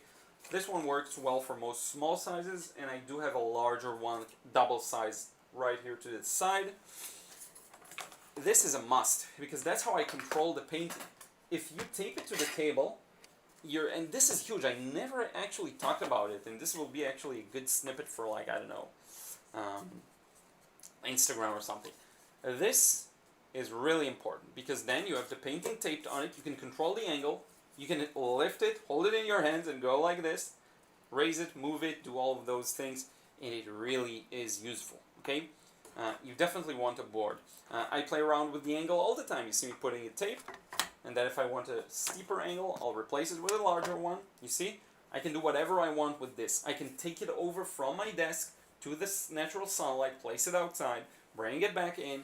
You have to use one of these, and then I tape the paper to this. Sometimes I'll work on a large painting and I don't have a large enough board. I hate it because I have to tape it to the table. It's not as convenient. I can't really pick it back up. It's just a nuisance. This is the best. Boards are really, really important. Okay? One more thing I wrote down here is this cutting mat. Cutting mats are really useful. If you can just put a cutting mat on your desk, that's the best, because I need to cut all the time. So let me show you. I have my trusty palette knife here, and I have to cut constantly paper on this table. I can do this, nothing will happen to it. Nothing will happen to it. It's a really good self-healing cutting board. It's really useful. Just a quick one out there to throw out there. Now let me see what you're saying in the chat real quick. I see some good conversations, people helping each other, so that's great. Have you tried Grumbucker? Not yet, Pence. Hopefully I will in the future. See, there's plenty of brands I need to try yet. Let's see. I'm going to put my headphones, feeling a little more focused with them, and answer some of your questions. There we go. Maybe I'll put some music in the background. Terry Carter, I love Winsor & Newton Pro paper, but it is like a lot like Fabriano Artistico. So you probably won't. Yeah, that's, you know me well. That's true. Lefteris Fotopoulos. Do you know Mark Foley's work? I can't understand how the granulation succeeded. Is it because of special paints? So here's the thing. I have an episode of Painting Masters covering Mark Foley's work. He's one of the best. And what I mean by that, I think he's really underrated. Because you have a lot of people that paint like Joseph Z and Alvaro Castaneda. It's a very common style. You have Greg Allen.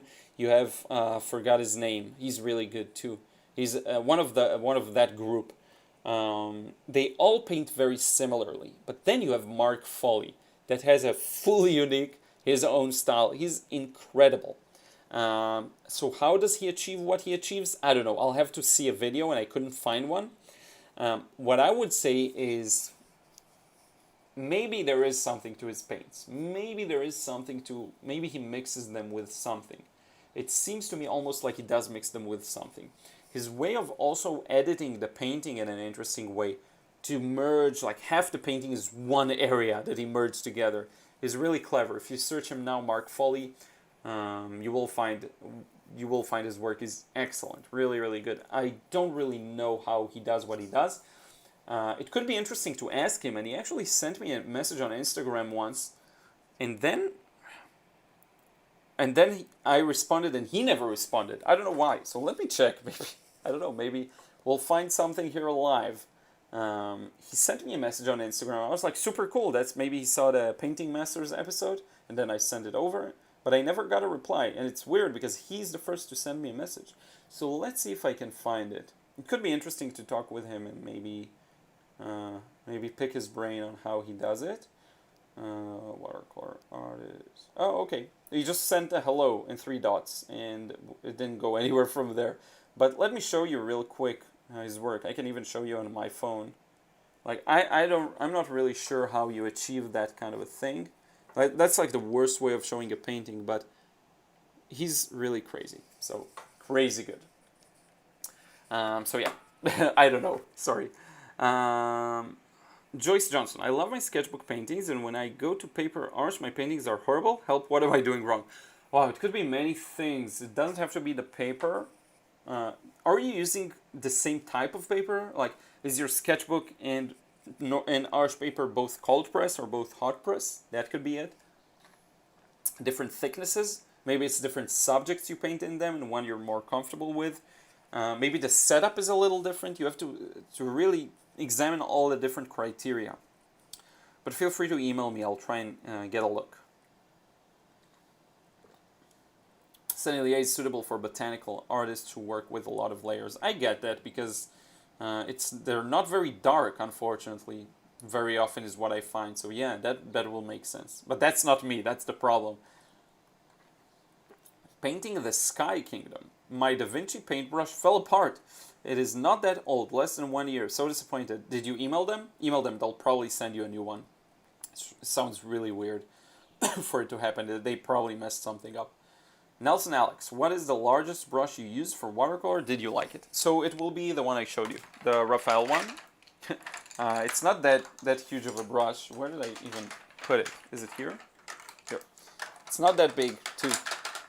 But it'll probably be this one. Yeah, this is the largest brush I ever used.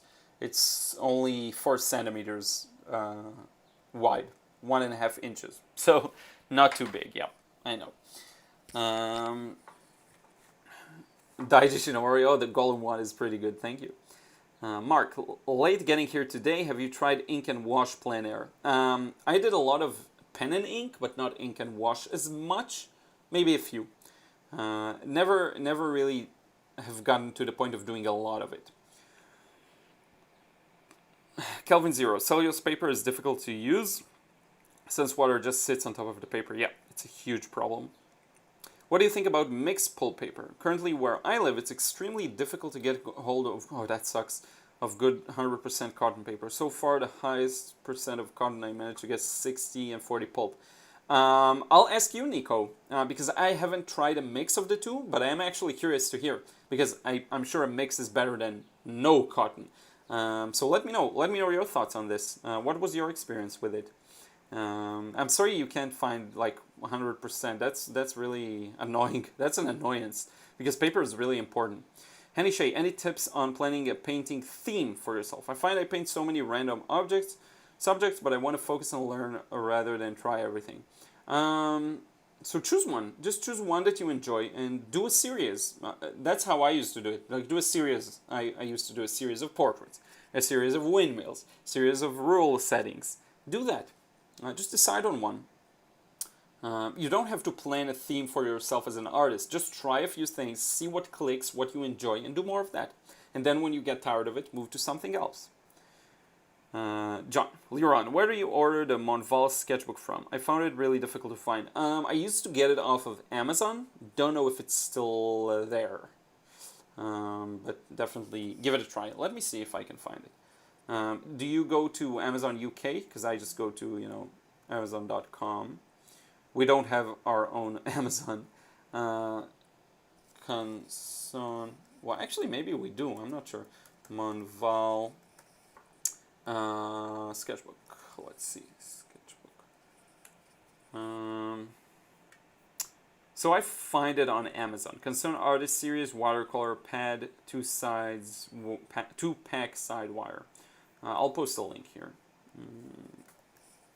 And it actually shows me that I purchased this. You last purchased this item on March 19, 2018. That's really cool. So I'll put it in the chat. It's a huge link. Let me get rid of all the useless part here. Check it out. Kelvin Zero, pro tip, just make your own sketchbook from watercolor. Yeah, definitely. If you can make your own, that's the best solution. Choose your favorite paper or even mix a few and make a sketchbook. Felicia Ann, do you ever stretch your paper? Nope. Sona MK, how to know when to stop? My painting always looks overworked when I realize it. Sometimes people think they're overworked when they aren't. So that's my question to you. Is it really overworked? For example, if I show you, and I will give you a guideline. I won't leave you hanging. I will give you a solution, how to know. But for example, if you look at this, does this feel overworked? Let me know. I'm curious to hear what you consider overworked, because there is a big mess here. See? There's a pretty big mess here. I don't know, is that overworked? I'm not sure. I'm never sure, because people often judge their own works very harshly. Now here's the tip I'll give you. What I like to do is, if I take a step back from the reference, like this, okay? If I see something, I'll include it. If I don't, I won't. That's my general rule. Take a few steps back if it's a photo, from your screen or from if it's printed. If you can see the detail, put it in. If you can't, don't. Sometimes you have to really look up close to see them. If it's that kind of a detail, I just won't put it in. So maybe a good general guideline to go through. Here's one for Plein-Air. Squint your eyes. Can you still see it? If you can, put it in. If you can't, don't. Okay? I hope that's a good solution for you. That's how I know when to stop. But yeah, you have to mess it up a few times and then you'll figure it out. Because I did overwork a few. But that's usually not my problem. Usually, I've never had a major issue with it. I usually know just, okay, I'm going to stop now. And I'm happy with paintings that almost look incomplete, that could have more details in them. I'm okay with those too. I'd much rather that than being overworked. How to bind. Nico asks Calvin, do you happen to know any video tutorial on how to bind watercolor paper? I've bound some notebooks already, but having trouble binding the heavy GSM paper. Nico, I have seen an excellent video on that. If you just search for watercolor sketchbook binding, you will find it. Let me see if I can find it for you. Watercolor sketchbook binding. If you see my YouTube homepage, you'll laugh. It has a bunch of Pokemon videos. So okay, here it is. That's the video. Saw it a few years back. It's really good. Hopefully it can help you. Okay. No press, obviously. No, you don't have to book press it. So yeah, hopefully that'll help. It is possible. I have seen people do it. Let's see.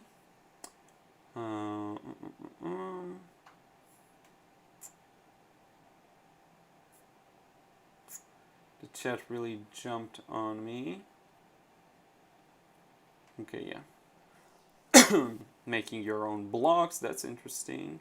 Marjorie, I'm using the same goat hair hake that I bought 55 years ago. They last forever if you take good care of them. Cool, that's really cool. At least if it's goat hair, at least you're really using it a lifetime, basically. That's really cool.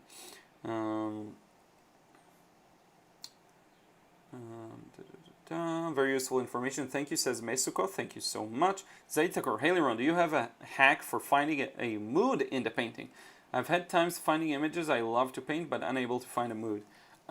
Yeah, so here's what you can do. A mood will be very often dictated by colors. So what I would do is have one dominant color throughout the entire painting. Before you even start painting, cover the paper with like a light wash of yellow. That will inevitably create a certain mood. See what I mean? And try it out with a few different paints and see what you like most. That's my kind of approach to it. I get what you're saying. I think that's a good way of going about it. One way. Tint the entire paper with red. See what happens. Even if it's a landscape, just do it and push all of the painting to be a little more red. See what comes out of it, you know? That's what I would suggest, like a quick tip for that.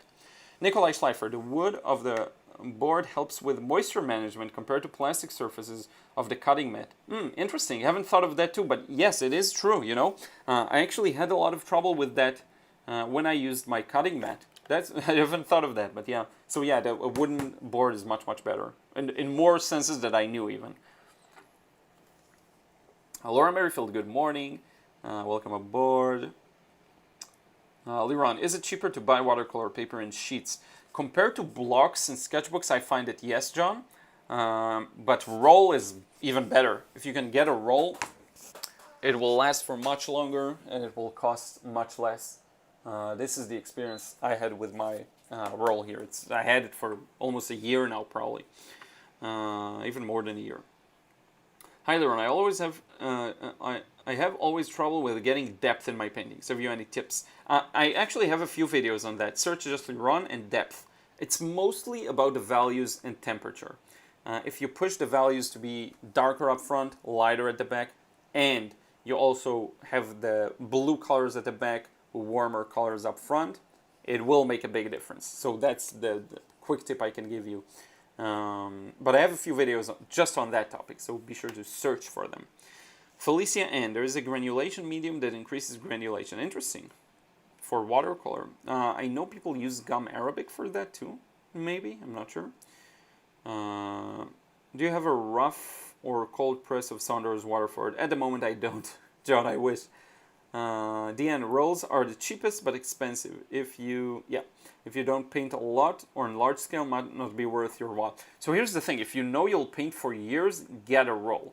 Because yes, it is more expensive, obviously, but if you're gonna paint for the next 2 years, get a roll. You'll use it all up. That's my suggestion. Dave says, I love using Stillman Burn. Yeah, I remember those sketchbooks. I haven't tried them out, but I do know a lot of people love them. Sarah Benson, how did you force yourself to stop focusing on the details? I've been following along on some of your videos, the sunflowers and the old boat, and it stressed me out. Just throw color on paper.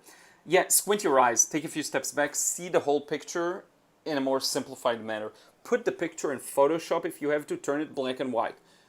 Blur it. Do whatever you need to do to see just the overall pattern of light and shadow. That's usually how I do it. I'll try, instead of seeing the details, seeing the larger shapes. And the large shapes means you'll only have 3 to 5 shapes and that's it. Barely any details within them. Okay? That's how I usually do it. I have a few videos on that, like simplifying. Check these out. It's a huge topic in and of itself, but hopefully that gives you some kind of a hint. LJC7271. I like using masonite board for large paintings. Or for large paintings, I use Homasote board. Hardware store can cut down to size. It's lightweight and you can stretch, tape, or staple the watercolor paper to it. Cool. Wasn't familiar with it. Uniball is on Amazon. Indeed, I shared a link. Do you still learn watercolor from different masters? Occasionally, Zaid. Occasionally, I will go back and refer to a video by someone I admire. I should get a few new DVDs because I watched the ones I have like 50 times. Let's see here. Greetings from Honduras, says Rodolfo Morales. Thank you for joining. Happy to have you on board.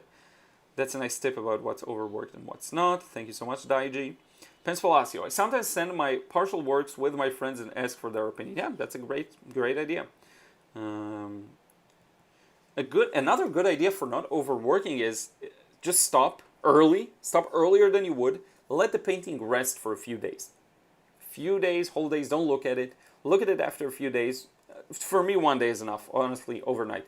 Look at it and you'll immediately see what's missing, if at all. If you feel like, it's kind of good, don't add anything. If something jumps at you, put it in and stop again for a few hours or a day. That's another way of kind of making sure you don't overwork. Gina, I'm happy you're getting Schminke tubes. That's really fun. I love their tubes. Let's see. Yeah, that had so many views on the DIY book. Yeah, it's a good video.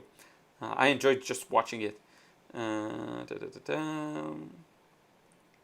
Cubs win. Ever use Meeden brushes? Cheap.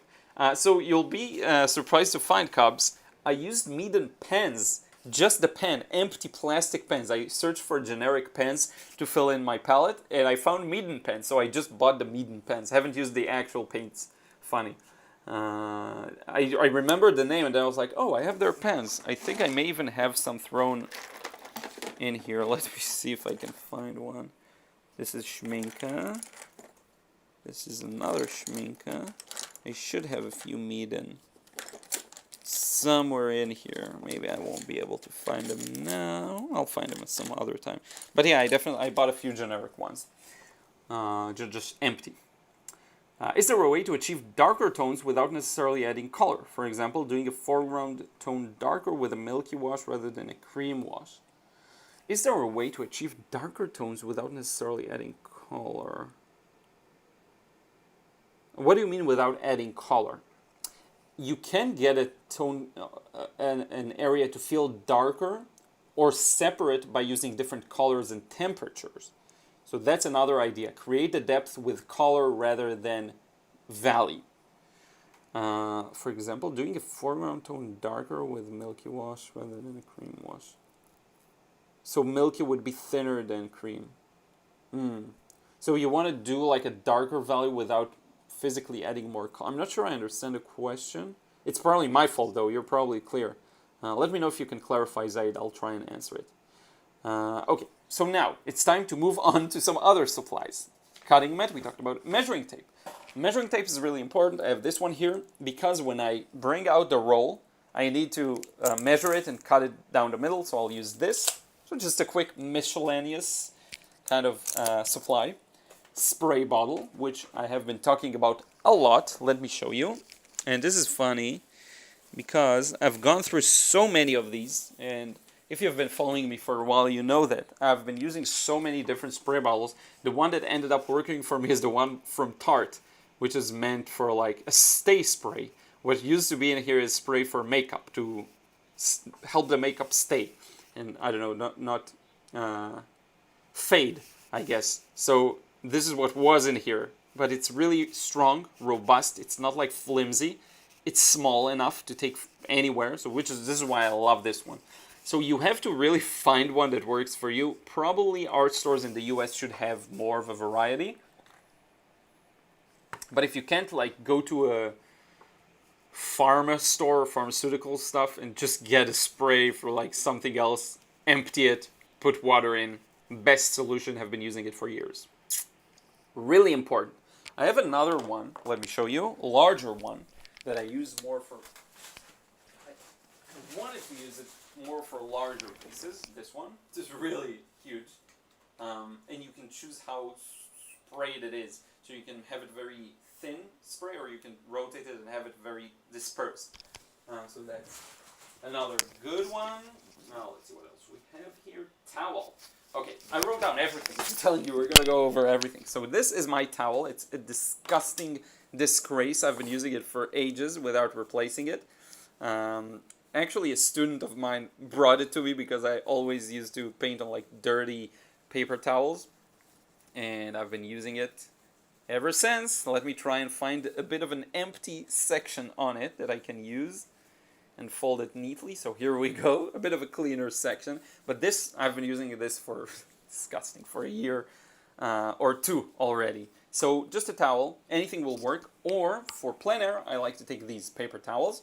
I'll rip out a few and clip them, which brings me probably to my, well, we'll look at clips in a moment, okay? But I guess, yeah, this. Test paper. This is really important. So we have one here. I left it on purpose, you see? Test paper, really important. Always have some handy. If you hate a painting or you just do a practice on the other side of the painting, you can cut it and use it. So I have a bunch of these, as you can see here. And I can just grab one at any given moment and use it. I always have a pile of these because it is important. You want to test the paint before you apply it to paper to make sure you don't mess it up, because it can happen very easily. To be honest with you, I haven't had any surprises recently in terms of, like, I got the exact color I thought I would, so I didn't really need the test paper. But what it's good for, even after you kind of learn how to work with your paints, is you can test out mixes on it. So you take a bit of piece of paper, you put two paints one next to another, and you think to yourself, oh, this looks cool, this looks good, and then you apply it to paper. Maybe you're using new paints, you're not used to their granulation, so here you go, quite a lot of granulation here. You know what result you'll get. You aren't too surprised, okay? So this is why test paper is key. It's very important. Leg rest. Off topic for sure. Let me show you. Take out this camera, bring it over, down under my table. So I have this thing. Now for the longest time I wasn't using it, but I then found it outside in the street right under our building, and I just thought, oh cool, I've seen people in offices with real jobs use these, so I brought it over, and it's really comfortable actually. I don't know how I did without it, so like a leg rest, office leg rest, whatever it is, anything will work. It really helps while I'm working on this desk. I have another one for the other one. So yeah, very off topic, but I wanted to share it. This actually concludes watercolor. Now, wait a second. There's also plein air. I will show you some specific plein air tools, but for general watercolor in studio, this is everything I have, okay? Let's take a small break to read a few chats, and then we'll discuss drawing and plein air supplies, okay? So let's see what you're saying here. Can you do a how to paint like Alvaro Castaneda? Yeah, I can. I can try it out. You know, I had an idea for a cool video. Let me know what you think. So, you know, there's this... sorry about that. I'll change it to my face camera. Do you know the video on YouTube of Joseph Zbukvic painting, which is like insanely beautiful to look at? There's also a couple of videos of Alvaro Castaneda. Here's my strange idea. Let me know what you think. I could do like a whole review on that. So I can play the video and narrate what I think they're doing. Because they don't explain each and every move they're making, obviously. So I can do that and kind of run through the video with you and narrate it. And talk about what they're doing here, what they're doing there. Let me know what you think of that. Like, talking about another artist's process. And obviously I'll do that only with the processes on YouTube, not the paid ones on DVDs that are paid. But let me know if you like that idea. But yeah, I can definitely do a paint-like as well. I do plan on doing more of these in the future. Let me write it down as a note, because I do keep those notes and then use them. Paint like. And I'll write down Alvaro. Paint like Alvaro. He's a genius, Castanet. And then you read about his history, and he's been painting ever since he was like 5. So it's not like a talent you're born with. Definitely not. He worked hard for his skills. I'm sure of that. Really hard. Yeah. Next question, or let's see what you're saying. Sneaks. Lol, finding a spritzing bottle can be tricky, and I love your solution. Yeah, that's definitely... It took me a long time to find this one. I have a variety of spray bottles. Save them all. Keep them all, because it's really useful. My towel looks like yours. Yeah, that's funny. I have a misting bottle. I like if my painting is getting a little drier than I need. A misting bottle, yeah. Actually, Sneaks, I don't know if you have heard this story, because your username is new to me, but maybe you're not new on the channel. I actually had one of these that was really good. Not like this one. It was transparent, a little flimsier, but it did the job, and it was small. And a car ran over it because I forgot to move it when I was painting in front of this parking space, and this person asked me if I can move for just a second as he pulls out the car. And I moved everything, and then he drove out of the parking space, and I heard a crack, and it was my bottle, my poor bottle on the pavement being squashed. So that's a sad story. Laura Prado, do you speak Spanish? Very little. Not enough to embarrass myself here. But when I traveled South America, I talked a lot of Spanish. I did all the talking, let's say, because I get a quick kind of grasp of languages usually, and I learned a lot of Spanish when I was younger by seeing Chiquititas, which was a very famous telenovela here in Israel. They were huge. Everyone watched them, and I grew up listening to a lot of Spanish, so yeah. That rag... What did you say? It's part of history? The chat jumped on me. That rag is part of art history itself. Funny, yeah. So many videos were filmed with this. Henny Shay, how did you learn to draw cars? Was it from observation or step-by-step guide? Observation, working on three-dimensional skills, that's big. Understanding perspective and cubes in space, because that's the basis for a car. Boxes in space. A combination of everything. A lot of experimentation and observation, and a lot of learning about three-dimensionality and perspective. Pence Palacio, yep, we have dirty towels covered with pigments on our tabletop. Yeah. Great idea for test paper. I'm going to cut up some. Yeah, definitely, strictly my opinion. Do that. Bunny L, do you reuse paper on the back? I try to, but it's not very flat. Yeah, so here's the thing, Bunny. I use it for test paper. It's a great question. I have tried it a few times before. It's just annoying because it's a bit wobbly, and where you placed more paint, it's more wavy, so I don't like it as much. What I do use it for is, again, cutting it to small pieces and using it as test paper. So I do reuse the other side for this. Folding seat. Yeah, folding seat is good too for plein air. I just stolen used rag from office to be used as drawing rag from my watercolor. Funny. Okay, a used rag.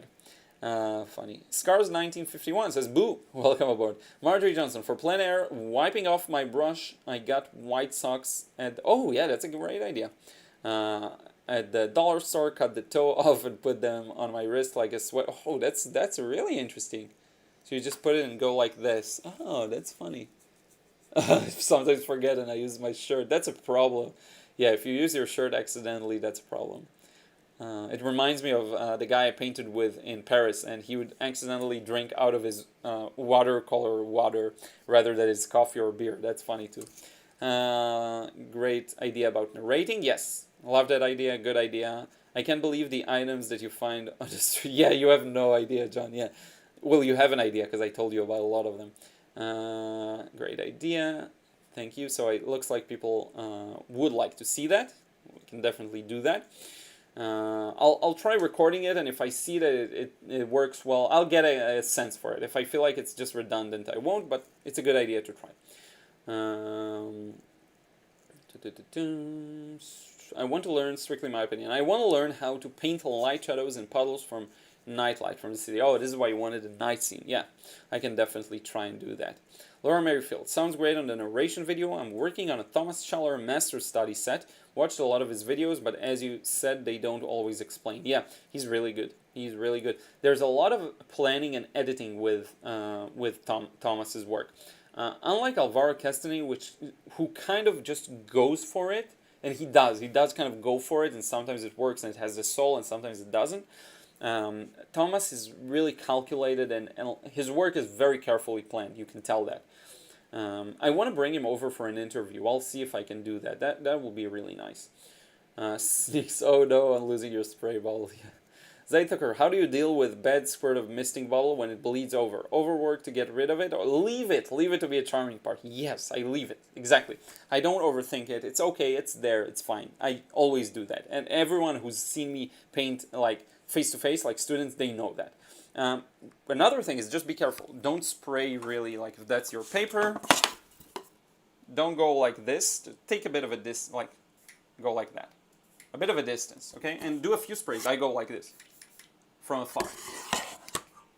It's nice. It still has nice smell from what used to be there before. I was singing this one, not sure what it is, sorry, strictly. Greetings from Philippines, says Alisa Ashley. Thank you so much and welcome aboard. And I will remind you again, if you can like the video. I see a lot of likes, so thank you so much for that. If you haven't, please like this live stream. It helps more people find it. Oh, La Bomba, okay. Medukov, I'm sorry, I never know how to pronounce your name. My apologies, but I remember you, of course. Venkatesh. Say namaste, Liron. Namaste. You have a knack for languages. Thank you. And I probably shouldn't go te with the A. So namaste, I think is better. Strictly my opinion. I bought a drawing gloves in size small and was still big for my hand. I have real tiny hands. I have real big feet. That's a problem. It's hard to find shoes sometimes. Pens Palacio, can you show us the easel that you use for Plein-Air? Yeah, let's do that. Let's go over to Plein-Air. So here's what I'll do. I'll airdrop a picture from today's Plein-Air, and in it you'll be able to see the easel. So let me find a good one, and I'll explain my setup. And I will show you whatever I can. So, 1 second, I'll find a good pic that really shows it. My phone is a little slow. Let's see here. One that shows the easel really well. Yeah, so I'll just use one from Instagram. Okay, so the easel is really important. Okay, I'm gonna bring it over and I'm gonna put it up on the screen. And if you can't hear me for some reason or there are problems with the live stream, let me know, because I do see the connections sometimes slowing down. So let me bring this picture over as is. You know what? Let's just bring it as is. I'll move to this side. We'll put the image. Browse. Downloads folder. Date modified. Let's put it here. Of course, I have to rotate it. Of course, it's never the right orientation. There we go. And make it smaller, of course. Oops, that's not it. Okay, good. So here is me and Ruth on our Plein-Air adventure. And I will create a more, let me show you in just a second. I will create a zoomed in version, but just to show you, here we are doing Plein-Air. Ruth is my watchdog. Very nice watchdog that isn't really watching anything. And let me zoom in on this section as well. Crop. And I'll bring it in. Sorry for the slowness. Bring in another photo. Save. Browse. Is it this one? Yep. Okay.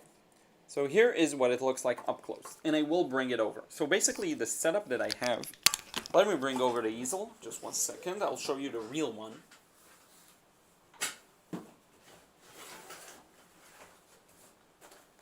So I have shown it before. The only good easel I found so far is by a brand called US Art Supply. The only one I found good for watercolor. Why? Because you can change the angle. So let me show you. It's here. It's been outside today. Caught some mud. But I do want to show you regardless. 1 second. Oh, here we go. So it's this. Now, 3 legs, okay? 2 front and 1 back leg. So that's how they built it. Now, here's the most important part. It's this top part. You see how you can change the angle? That's the most important component, okay? Now this, I just closed it so that it's easier to fold, but it's basically like this. Sorry, this is uncomfortable to do while filming. Here we go. Okay. And you put the paper or whatever it is here, rests on this. Now there is a top one too. I took it out, I don't need it, so you can clamp on it, but just it's not that comfortable. So I removed it. You can play around with the height. You can play around with the height of the legs, of course. And this is really good. So you just place your paper here. And here's what I did, okay? And of course the board. I'm placing it on the board. I place the board, and on that I tape that paper. So you can change the angle with pretty much everything. And here's what I do. Let me show you. I actually have this collapsible cup by, I believe it's Faber-Castell. You can see it here. You can't see it, but it says Faber-Castell. You probably can barely see it. But here's what I did. I actually, this is really a hack. It's collapsible, which is great for plein air. I sew through it this fishing wire thing. You see it? Hopefully you see it here. So it's not my talent, as you can see, but it does the work. So I did it on 4 sections. So it's from one to another and from one to another. And then what I do is I hang it over here. So it's totally a hack, but it works. Let me put it. I take the cup, I put it like this, and that's how I paint. Let's say this is the angle.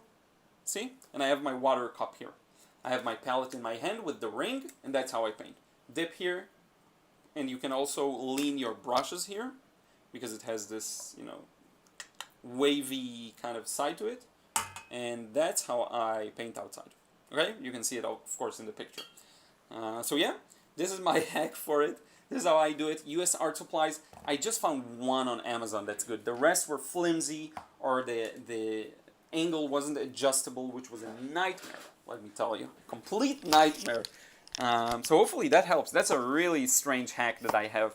I've been doing it for at least 1.5 years now, and you can see it in the photo as well. Let me know your thoughts on that.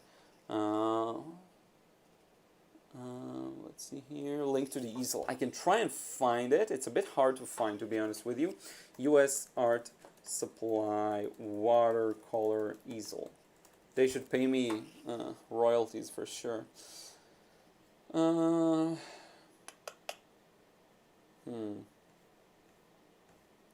Watercolor. Oh, I wrote down watercolor. Let's remove the word watercolor. I'll try and find it for you, and maybe there are new ones in the market, because I bought it a few years ago. So I only see like a deluxe thing with the easel and a bunch of other stuff that you don't really need. Oh, and it's not a good easel. It's not adjustable. The angle isn't adjustable. Let me find it in my orders. So what I need is orders from, I believe, 2018 or 19. Who remembers? That's my bed easel. Let's see, 2019 maybe. Nope. 2017? Could it be 2017? I'm going through my Amazon orders. Yeah, here we go. Let's see if it's still sold, if they still sell it. Yep, I got it. I got it for you. Okay. So here's what I'm gonna do. I'm gonna create an affiliate link. So this means if you get it through my link, I make a commission, because why not? I mean, if I'm gonna share it, might as well make some money. So here it is, easel. Found it. It's the best one I found so far. The best. And I don't know if they changed the model, so be careful with that, because I bought it like in 2017, but it does seem like the exact same one. It does seem like the exact same one I had. Oh, it's currently unavailable. Yeah, I see now. Okay. But this is what you need. Hopefully you'll be able to find it. If you even, yeah, if you click away from this page and you buy something, I'll still make a commission. But sorry, that sucks. I knew it. It's currently unavailable. Yeah. Yeah, but this is the one I have. It's the best. You can actually play with the angle. See if you can find it in a different store.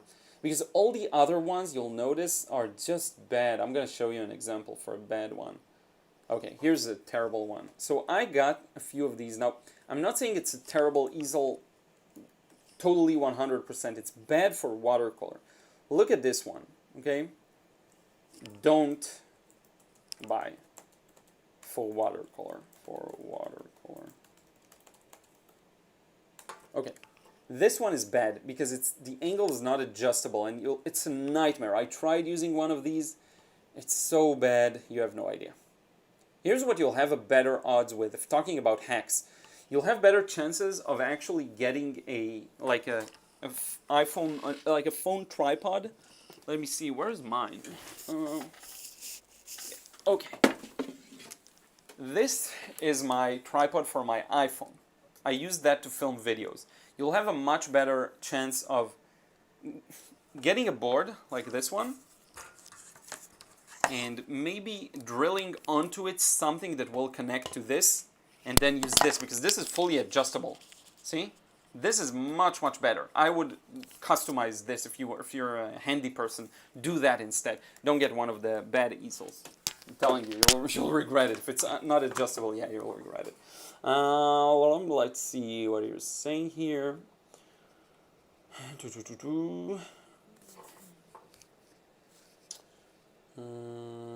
Okay. Zaid, hey, is it wrong to use videos of masters of YouTube that may or may not be pirated if we're just learning from it? To be honest with you, Zaid, if someone pirated the video and you watch it on YouTube, what can you do? You know, like, you're not really hurting Joseph Zbukvich if you're watching a video that was pirated on YouTube. You can, as a statement, if that's something you don't believe in, don't do it, don't watch the video. But to be honest with you, the damage is already done by the person who pirated it. So, I suppose, you know, I find websites that not sell, but have a free PDF download of some of my books. What am I going to do? I mean, who cares? It's not even worth my time, to be honest with you. So my thing is, if it was pirated, it sucks, but you probably can't. The one thing you can do, actually, is report it. So if you just report it to the artist, say, hey, I see someone stole your DVD, that's the thing you can do to help. But if you watched it, what can you do? Okay. Dave. Oh, I've nearly drank my watercolor pot so many times. I'll never understand it, Dave. I never had that happen to me. But yeah, it's pretty amazing. We've been going for 2 hours. Crazy how time flies. That's crazy. Wow. We've been going live for 2 hours. Huh. Okay. LJC7271, didn't drink the dirty water, but I have dipped my brush in my coffee. Oh man, that sucks too. Alyssa Ashley, can you explain how to know if the watercolor paper is already expired? I don't know. Does it ever expire? I have no idea. Sometimes it'll get dusty. That can be a problem, but expire? I don't think that happens. Betsy V, hello from Plymouth, Michigan. About paint. I started with Winsor Newton Cotman and upgraded to Winsor Newton Professional. I have trouble getting them sod enough in the palette. What do you mean sod enough? Wet enough? What do you suggest? Let's see if you correct it. So I'm not sure what you mean. Do you mean that they dry hard on the palette? To be honest with you, I'm not a big fan of Winsor Newton. I've tried like 3 of their paints and I didn't really enjoy any of them, the professional ones too. I feel that they're professional, like I use them, they're good looking, I just didn't enjoy them as much. I can't really explain it, the texture, something about it, the way they re-wet, yeah, I didn't like it as much. But Dave is right, spray or palette. That's what I do before I start painting. I'll just go like this, and then It's gonna take a minute, but then it'll be good to go. It's much better than just coming in with water. That's a great tip, Dave. Thank you. Laura Prado, maybe you talked about already and I missed it. How do you store your paintings? Just piles upon piles in bags. Nothing special there. But if you frame them, that's the best way. I mean, if you're going to sell or if you want to hang it on your place, framing will be the ultimate solution. Sue, you can wash your painting towels in the machine. Yeah, that's true. I never really tried it. But yeah, I'm afraid maybe it'll have some residue paint in it. I don't know. I'm hesitant to do that, and I'd much rather I have a few pieces here. I'll just switch and use them for the next year. Sneaks, you can spray. Rodolfo Morales, how do you plan your paintings and find the best approach? So check out my How to Simplify course. You will find an answer there. Strictly my opinion, I want to see you, and it's free, so check it out. It's on YouTube, on Udemy, free course, How to Simplify in Watercolor. I want to see you do a video of Alvaro. I have his paints from Daniel Smith. So like to paint like him or to cover his work, because I have covered his work in the first episode of Painting Masters. Cynthia Zeke, okay, that's a response. Sweet, I have 3 dogs, love them. Can you send the link for the easel? Send it, would also make great music stand. Yeah, that's true. Fairy Castle Clip and Go cup. Yeah, Clip and Go, Calvin. Thank you for letting people know. That's exactly the one. Mine's also the same as yours, but it's from Jaker. Yeah, there's a bunch of them out there. Pence Palacio, Alison Hicks, great water cup hack. Pence Palacio, just watching you work with your supplies and equipment make me want to think and devote myself to be a full-time artist. Yeah, thank you. That's the best I can hope for, really. If I can encourage you to stick to it and make it full-time, potentially in the future, that's the best case. Scars, anyone use Masonite board? Someone commented on it before. Check it out. Scars, search the chat. Just go Control F on your browser and search for Masonite. Someone wrote about it. I think your hack is great, says Sneaks. Thank you so much. Ian Jackson, look up a camera tripod and get a converter. Yeah, exactly. Just a converter, maybe, and you can drill it onto the board, if that's what you mean, I think. Let's see here. Oh, a bunch of messages. The chat jumps in bulk for me. Your easel looks light to handle, but also robust. Yeah, it's really good. Which one is bad? Can't see it all. I'm not sure if you refer to the easel or not. Scars. Check what James Gurney does to his tripod. Yeah, same thing. He has a great setup. Porch boxes, camera tripod, portable studio. Yeah, he's really good. If you want to be fancy, get a French easel. So here's the thing with French easels. They're super heavy, right? That's my problem with them. I was gifted a bad easel, and needless to say, it's in the closet. Yep. They sell connectors. That's good. Oh, actually connectors to do for boards? That's really cool. Okay, I'm going to skip a bit. Sizing problems. I'm not sure. Throws out 50-yard roll of ours. What a waterproof papers. Interesting. I haven't had that happen ever, of a paper expiring or the sizing getting troublesome. I have a folding music stand that folds up small and would be perfect outside. I need to find a plastic cup to hang from it. Yeah, that's a really good trick with the cup. Okay, so we'll continue. I see the few other questions. We'll continue. Let's go over some more of my setup, okay? So we said easel, board, clips. Clips are very important. Whenever you're painting outside, please do not forget to bring some bulldog clips with you. This is actually how I attach my paper towels. So here's the thing. I'll have my board and I'll have my watercolor paper, and then what I like to do is I put this paper towel to the side, not like this crumpled up but straight flat, and I'll use the clip to grab it on like this. So it's very useful. Another thing that it's useful for example, today I painted in a sketchbook. How do you attach the sketchbook to the board if it's very windy? Clips. So you take the sketchbook, and you need big ones for that sometimes, but you have the sketchbook. Even if you don't attach it to the board, you can grab all of the paper together like this, you see? And then it stays in place, because if you have a very windy day, it's going to make everything fly. So have a bunch of these. If you have normal paper clips, they could work, just not as good. So bulldog clips are my recommendation. Always try to have these with you whenever you paint outside. That's huge. Let's see what else we have here. Easel board clips, paper towels, we talked about that. Sketchbooks, I showed you. Palette with ring, I showed you. Brush sleeve, I've shown you. So we're done with Plein-Air. That's my Plein-Air setup, basically. Let's talk about drawing supplies, and then we'll jump onto a question, your questions, and wrap it up. So, drawing supplies. Pencils. I'm very low standard when it comes to pencils. I'll use any pencil, number 2, normal pencil, like this kind, medium pencil. It's not too dark, not too light, orange, the one you get everywhere. I have a supply of these. Someone was throwing away, I'll show you. Someone was throwing away a perfectly good box of pencils, so I have these lifetime supply of just plain old number 2 pencils. I've been using them for about 2 years now. I ran out of like half of it, so I will need to buy new ones. My dad got me a few from Korea back 2 years ago. I'll use those.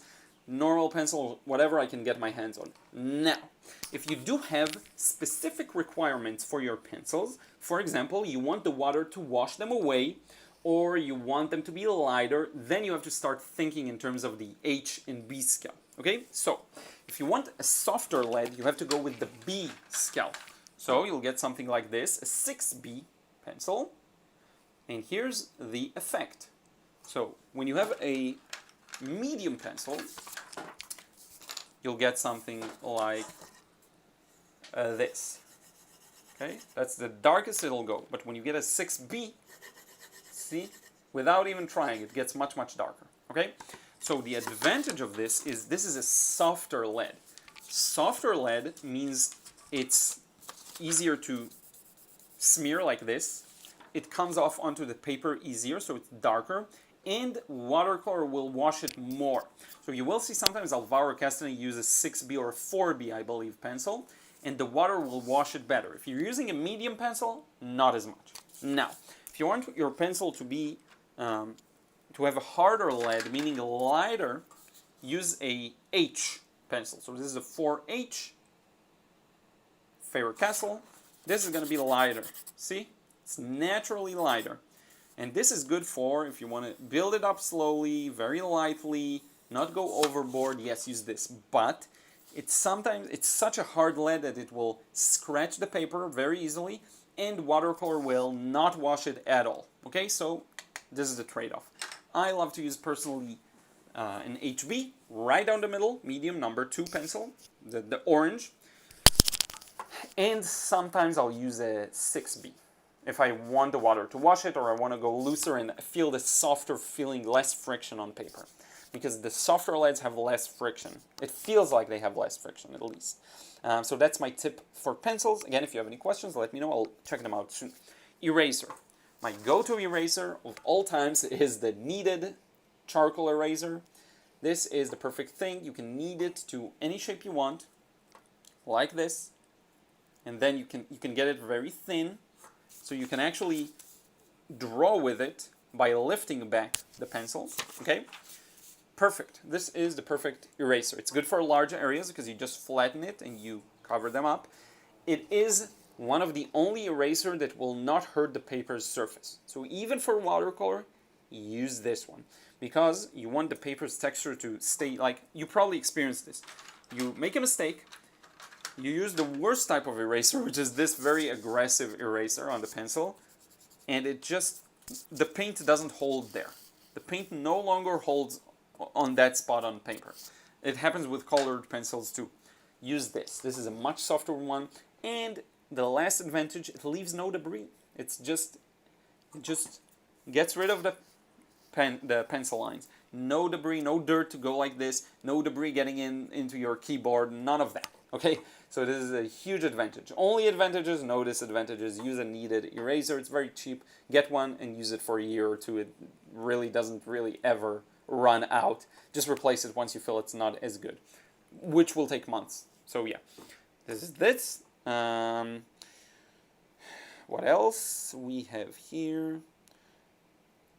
Pens. Okay, pens. I have a bunch of pens. I'm gonna keep it simple. Any of the good brands will work. So what are some good brands? Faber-Castell are good. This is gonna be like a haul, like a art supplies haul.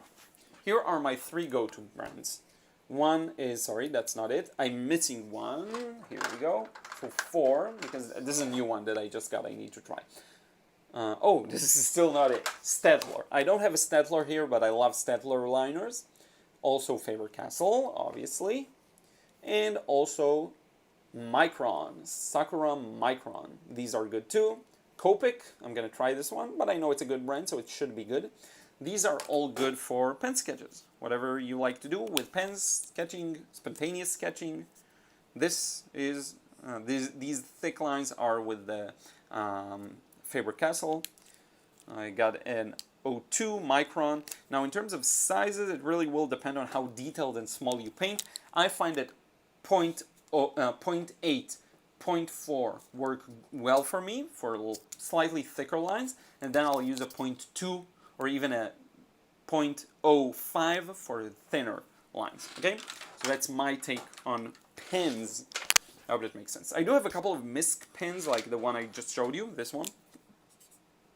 I have one that's more like a brush. Let me show you that, if I have it handy. Which is a really nice one for manga, for varied line work. I showed you this in the live stream, you see, like this. I know you can barely see, but you can get a nice little variety of thicknesses with it. See? So I have some of these misc pens, okay? What else? Let's look at the chat. I'm afraid that you're writing stuff and I have no idea, so let me take a look here. If there's anything interesting.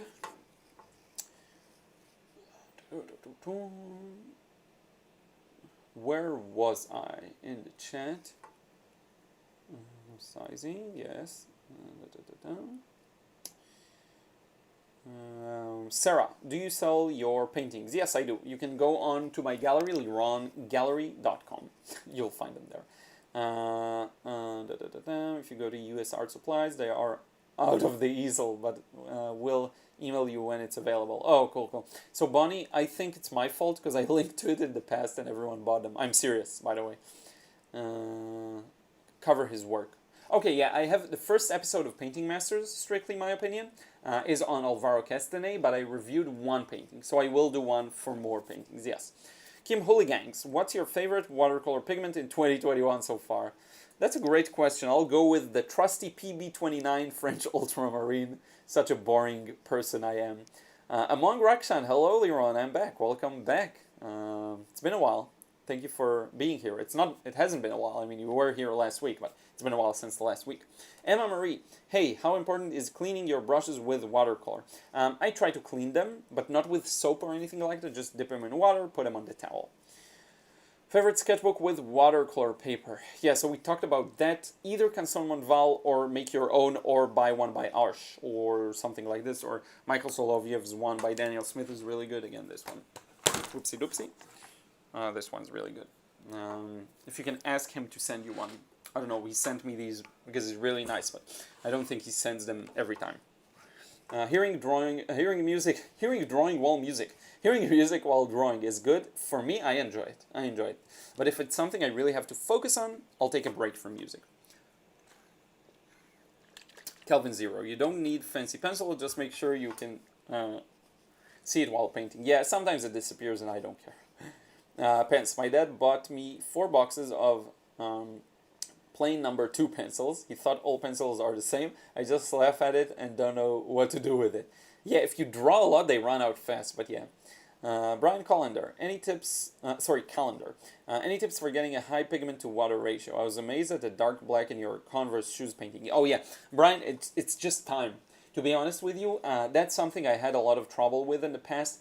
It's just time. Bring a lot of water, bring a lot of pigment to it. Bring more water, bring more pigment, and constantly bring more of this, more of that, more of this, more of that. That's the only way to do it. And then when you have a large pool, you can add just more paint, make it darker and darker and thicker, but you can't really go fast at it. You have to put more and more and more and prepare for it. Now, if you do want another solution, I have seen some people that work very large, and here's what they do. They take a palette, they squeeze in a little bit of watercolor paint straight out of the tube, and they mix it with water. And then you get a big pool very fast, because the paint's straight out of the tube. It's easy to dilute in the water, and you can use a lot of it and get a very dark and rich value. So that's a quick hack for you to do it. But if you're using it from a pen or something like this, yeah, you have to take your time mixing. Constantly add more of this, more of that, more of this. Most people have the problem of, yes, they reach to that dark color, but then they don't have enough water to help it move. So what ends up happening is it barely gets off the brush. You'll paint like this, let me show you. You'll paint and you'll really struggle, especially if it's a cold press paper, if it has texture, you'll really struggle getting it onto the paper, and it really is annoying. So my tip for that is bring more water in, and then it will be terrible. You'll bring too much water in, so bring more paint in. It's just a process. You have to go through it. I know it sucks sometimes. Another solution is to glaze. Do thinner layers, but do multiples of them. I'm not a fan of that, because it just means you need to paint the same section again and again and again. And sometimes I paint around very tough highlights. So to do that 5 times, that's too much for me. So this is the full spectrum of solutions. Hopefully that helps. Alison Hicks, for those of us that have arthritis hands, I like the large, thick pencils that are often marketed to young children learning to write. If only I only have them in number 2 lead. Yeah, that's a great idea. And I think if they're not manufactured in different leads, they should be, because that's a really good solution for any hand problem. Now, for watercolor, I will remind you that these are really great. The Tracy Levinson brushes they're thicker, so they're easier to hold. I get it, like, it can be a problem later, at a later age, or if you get arthritis, that's got to be hard. So sorry if you're in that position. Sorry to anyone who's in that position. That's probably really hard. It reminds me of Michael Reardon, who has Parkinson's, I believe. His hands are shaky, and he still produces crazy beautiful paintings. So it is possible. I guess the message is positive at the end of the day. He's so good. His depth is flawless. Pens Palacio, a watercolor pencil can help too if you don't want pencils to be visible. Yep, that's true. Alison Hicks, that's a very good idea. Thank you. Kimberly Hilton, oh, welcome aboard. I haven't seen you before. I'm watching in the parking lot, waiting to make sure I'm okay from getting my vaccination. Oh, okay, so let us know how you feel. Hopefully it went easy peasy. As I hear it goes for most people, like 1 or 2 days of feeling sick, and that's it. Hopefully that'll be the case for you. Sneaks, Liron, do you ever use water-soluble graphite pencils for drawing on watercolors? No, I should give it a try to more mediums, but I don't. I'm like kind of narrow. Kelvin Zero, you can also use blue tack in a pinch. Yeah, that's true. We don't have blue tacks here, by the way. It's really hard to find for some reason. Among Rakshan, Liron, do you want some questions? You know what? Send me whatever questions you want. I'll try and answer them, maybe even in a separate video. I don't know. I can try it out. Mesuko, you paint lots of paintings. How many watercolor pens do you use a year roughly? It's really hard to tell. But I can tell you, I don't know if pens, but tubes. I'll buy new tubes like once a year, once every 6 to 12 months, maybe, max 6 months. Because it does take time and they do last. And I have a bunch of, like, I use a lot of paints, multiple palettes, so you can infer, like, a tube fills in maybe 3 to 4 pens. So maybe, I don't know, it's hard to tell. It's really hard to tell. I use 3 colors mainly, so that's 3 times 4, that's 12 pens, and that's probably like, and I'm probably underestimating, so it's probably going to be maybe 20 pens, 30, I have no idea. It's going to be really hard to calculate. It could be even much more than that, and I just didn't calculate it right. I think that the larger tubes can fill in more than 3 to 4 pens. So yeah, that sounds a little on the low end. Maybe 50 pens? Anywhere from 20 to 50 pens, I have no idea.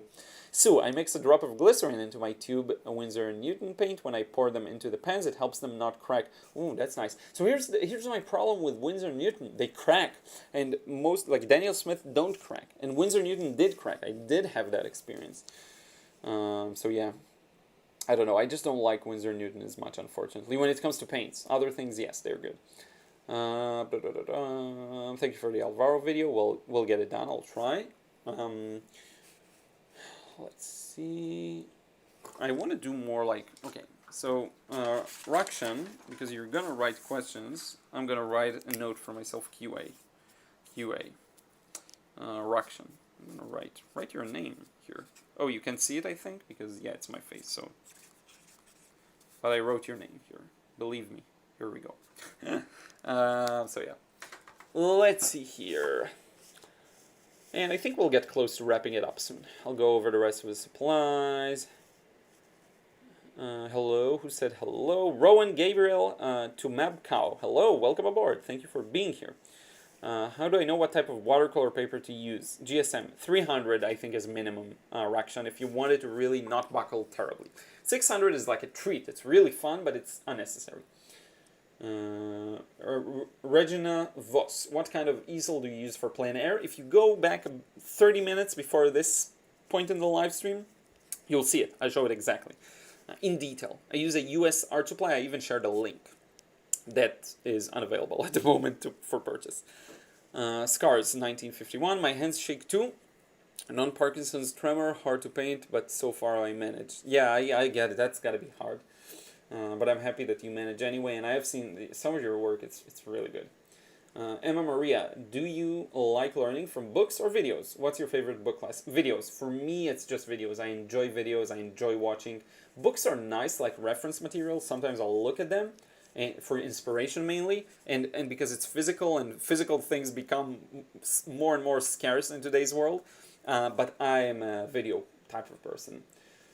I came across a really expensive portrait book from Charles Reed. Oh, he's good. Charles Reed is good. There's a guy here in Israel that works his style, and he learned from him personally. He's really good.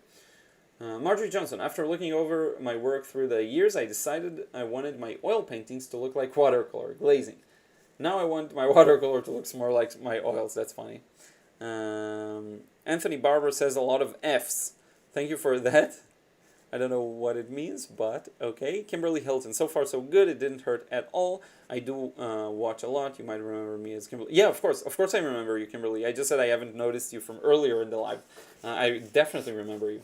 Roy Eppen. I am a newbie. What is a good brush and size to start with given a limited budget? Silver Black Velvet.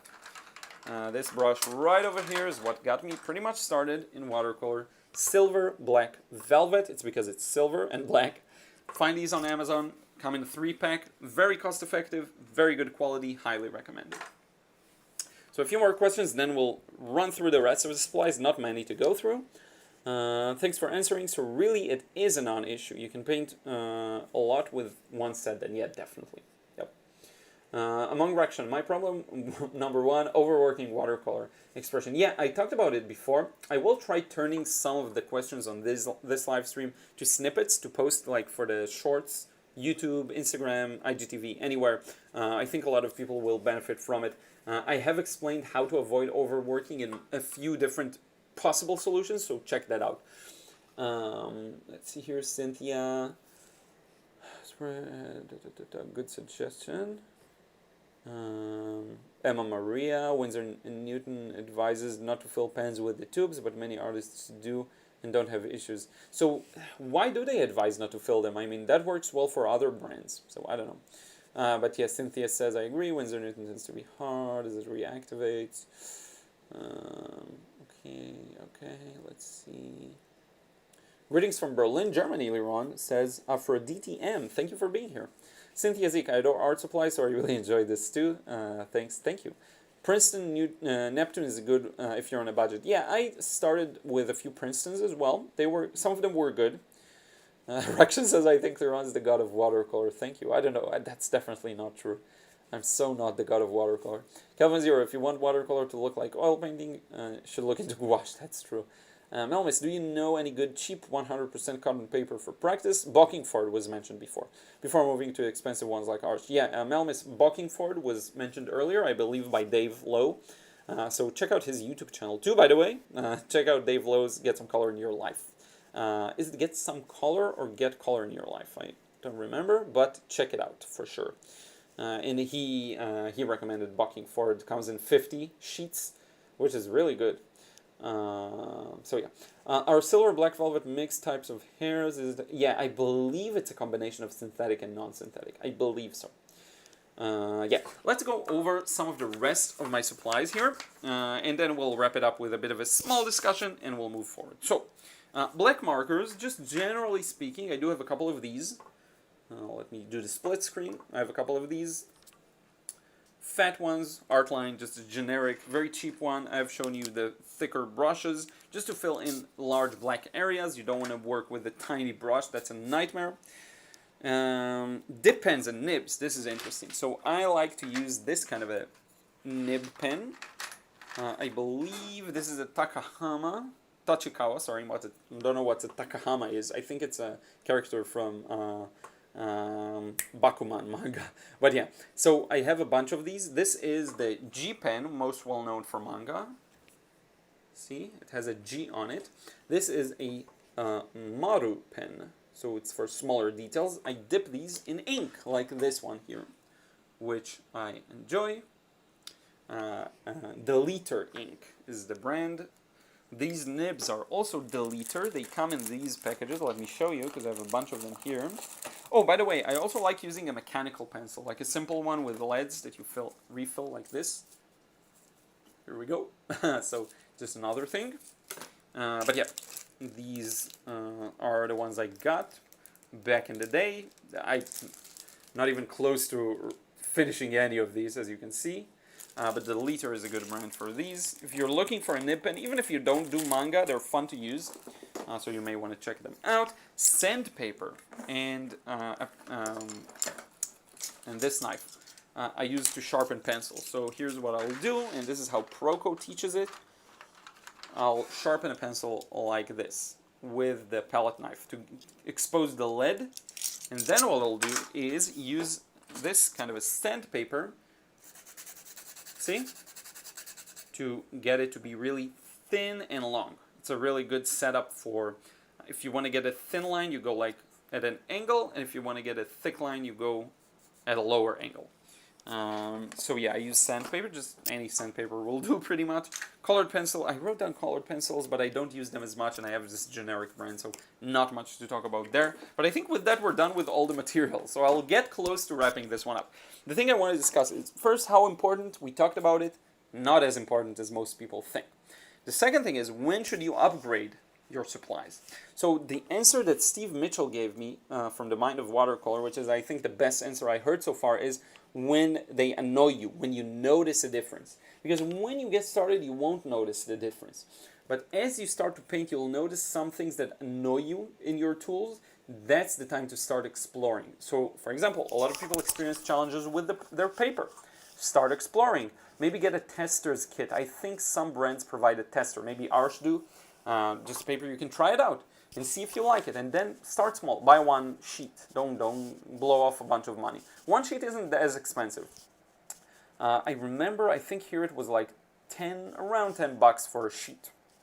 Maybe even less, maybe 9 or something like that. I'm trying to calculate it out right, like off the top of my head. But in any case, get one, try it out, see if you like it. Same for paints. If you like your Van Goghs, if you like your Winsor Newton Cotmans, if you like your Venetia, if you like all of those, just use them. Use them as much as you think you can.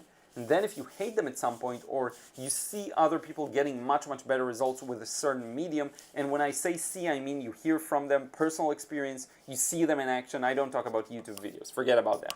There's way too much information out there. If you actually hear from someone about something, give it a try.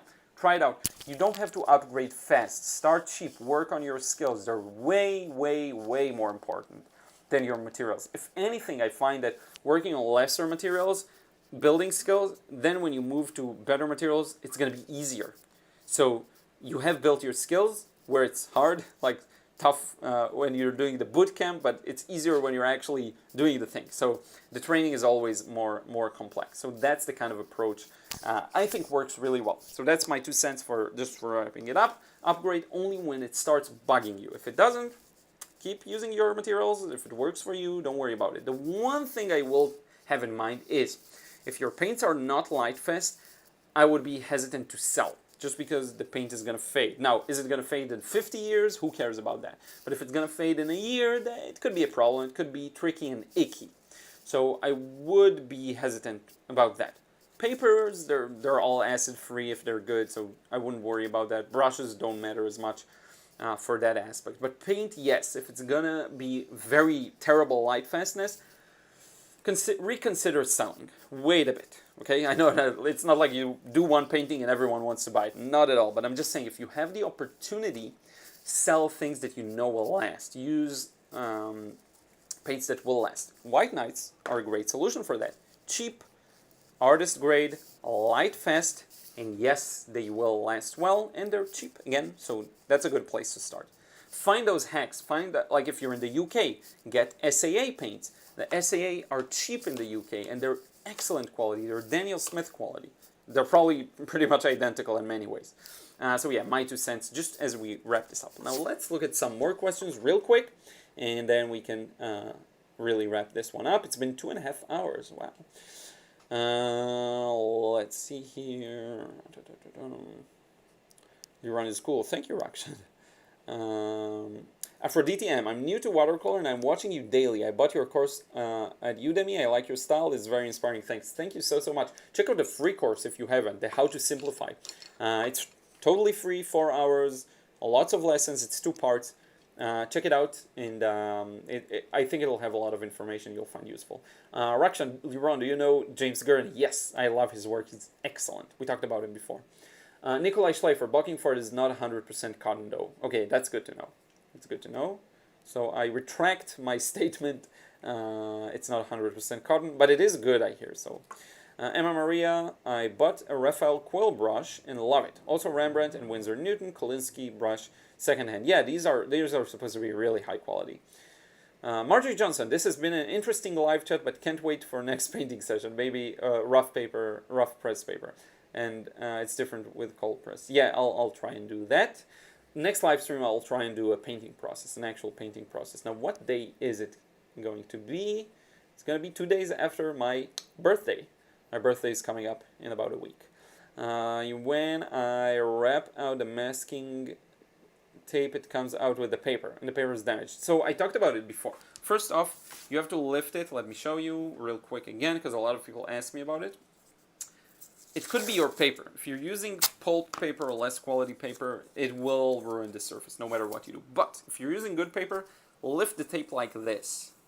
Okay? Don't go up. Don't rip it off. Go like this. Very gentle, parallel to the paper. It should help if you're using good paper. Let's see.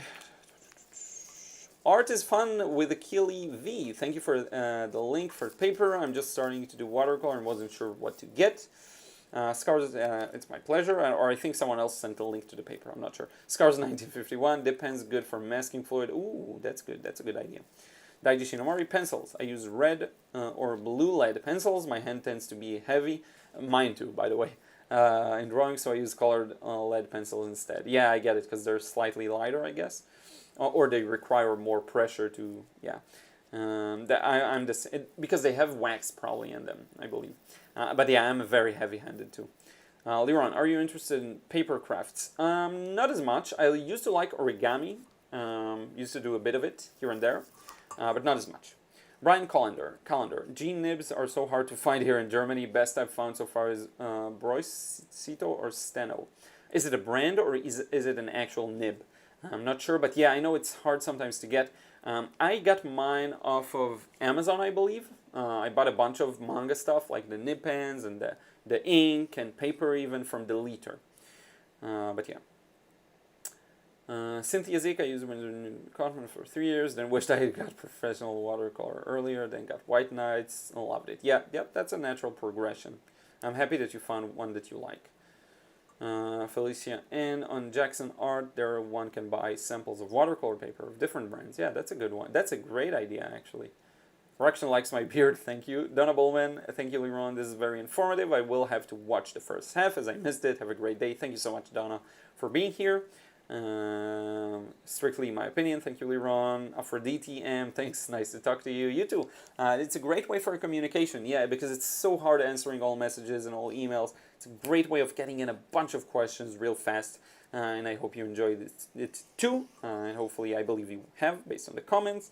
Comment Zero, when come to light fastness, I think it's generally good enough if it doesn't fade in your lifetime. Yeah, I agree.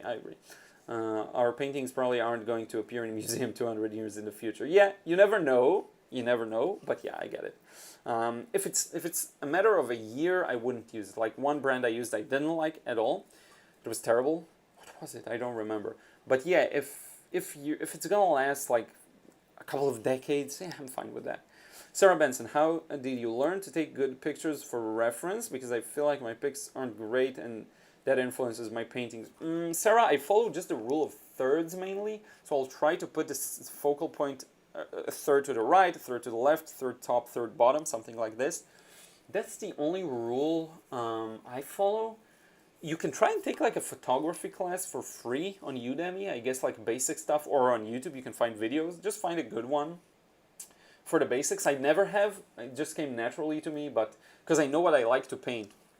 The thing to pay attention to is just don't put things in the dead center. For example, the horizon line, try and have it either below so you see more of the sky, or above so you see more of the land. You know what I mean? I think that's the best suggestion I can give. But yeah, that's pretty much it. Thank you, Marjorie. Hopefully it will be a nice birthday. Rakshan, what is your age and when you started painting? I am going to be 31 on the 13th of April. And I've started painting around 7 years ago. Something like this. Drawing much before, but yeah. Sneaks, set your goals high. Museums are going to be screaming for your work. Yeah, definitely, I agree. Sue says, thank you for this live stream. Really enjoyed it. Thank you so much, Sue. Cubs win. How often do you clean your palette? Once every month or so, maybe. Kusum Chabong Art, thanks a ton for this session. My pleasure. Brian Calendar. Bros is the brand. Cito Steno is the type of name. Oh, I see. Okay, yeah. Yeah, G-pens are hard to find sometimes. If you're in Japan, you'll find them anywhere. Funny enough. Scars 1951, take care, God bless you. Thank you so much. Thank you, Rakshan. Thank you, Zaid. Much appreciated.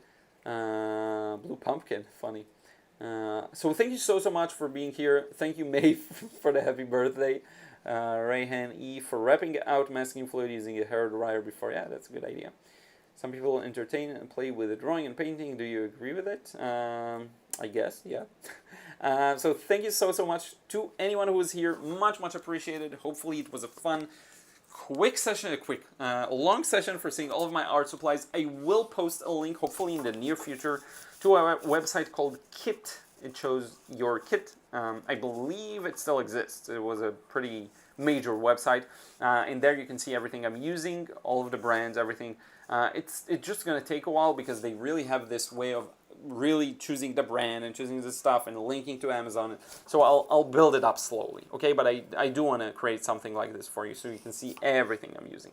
But in any case, thank you so much appreciated. Can never thank you enough for being here, being a part of this. It's just the thing that allows me to make a living from something I enjoy. Much appreciated to anyone. Much appreciation to anyone who just watches the videos, comments, likes. If you got my course or my books or my whatever it is, thank you so much for that. You keep the lights on.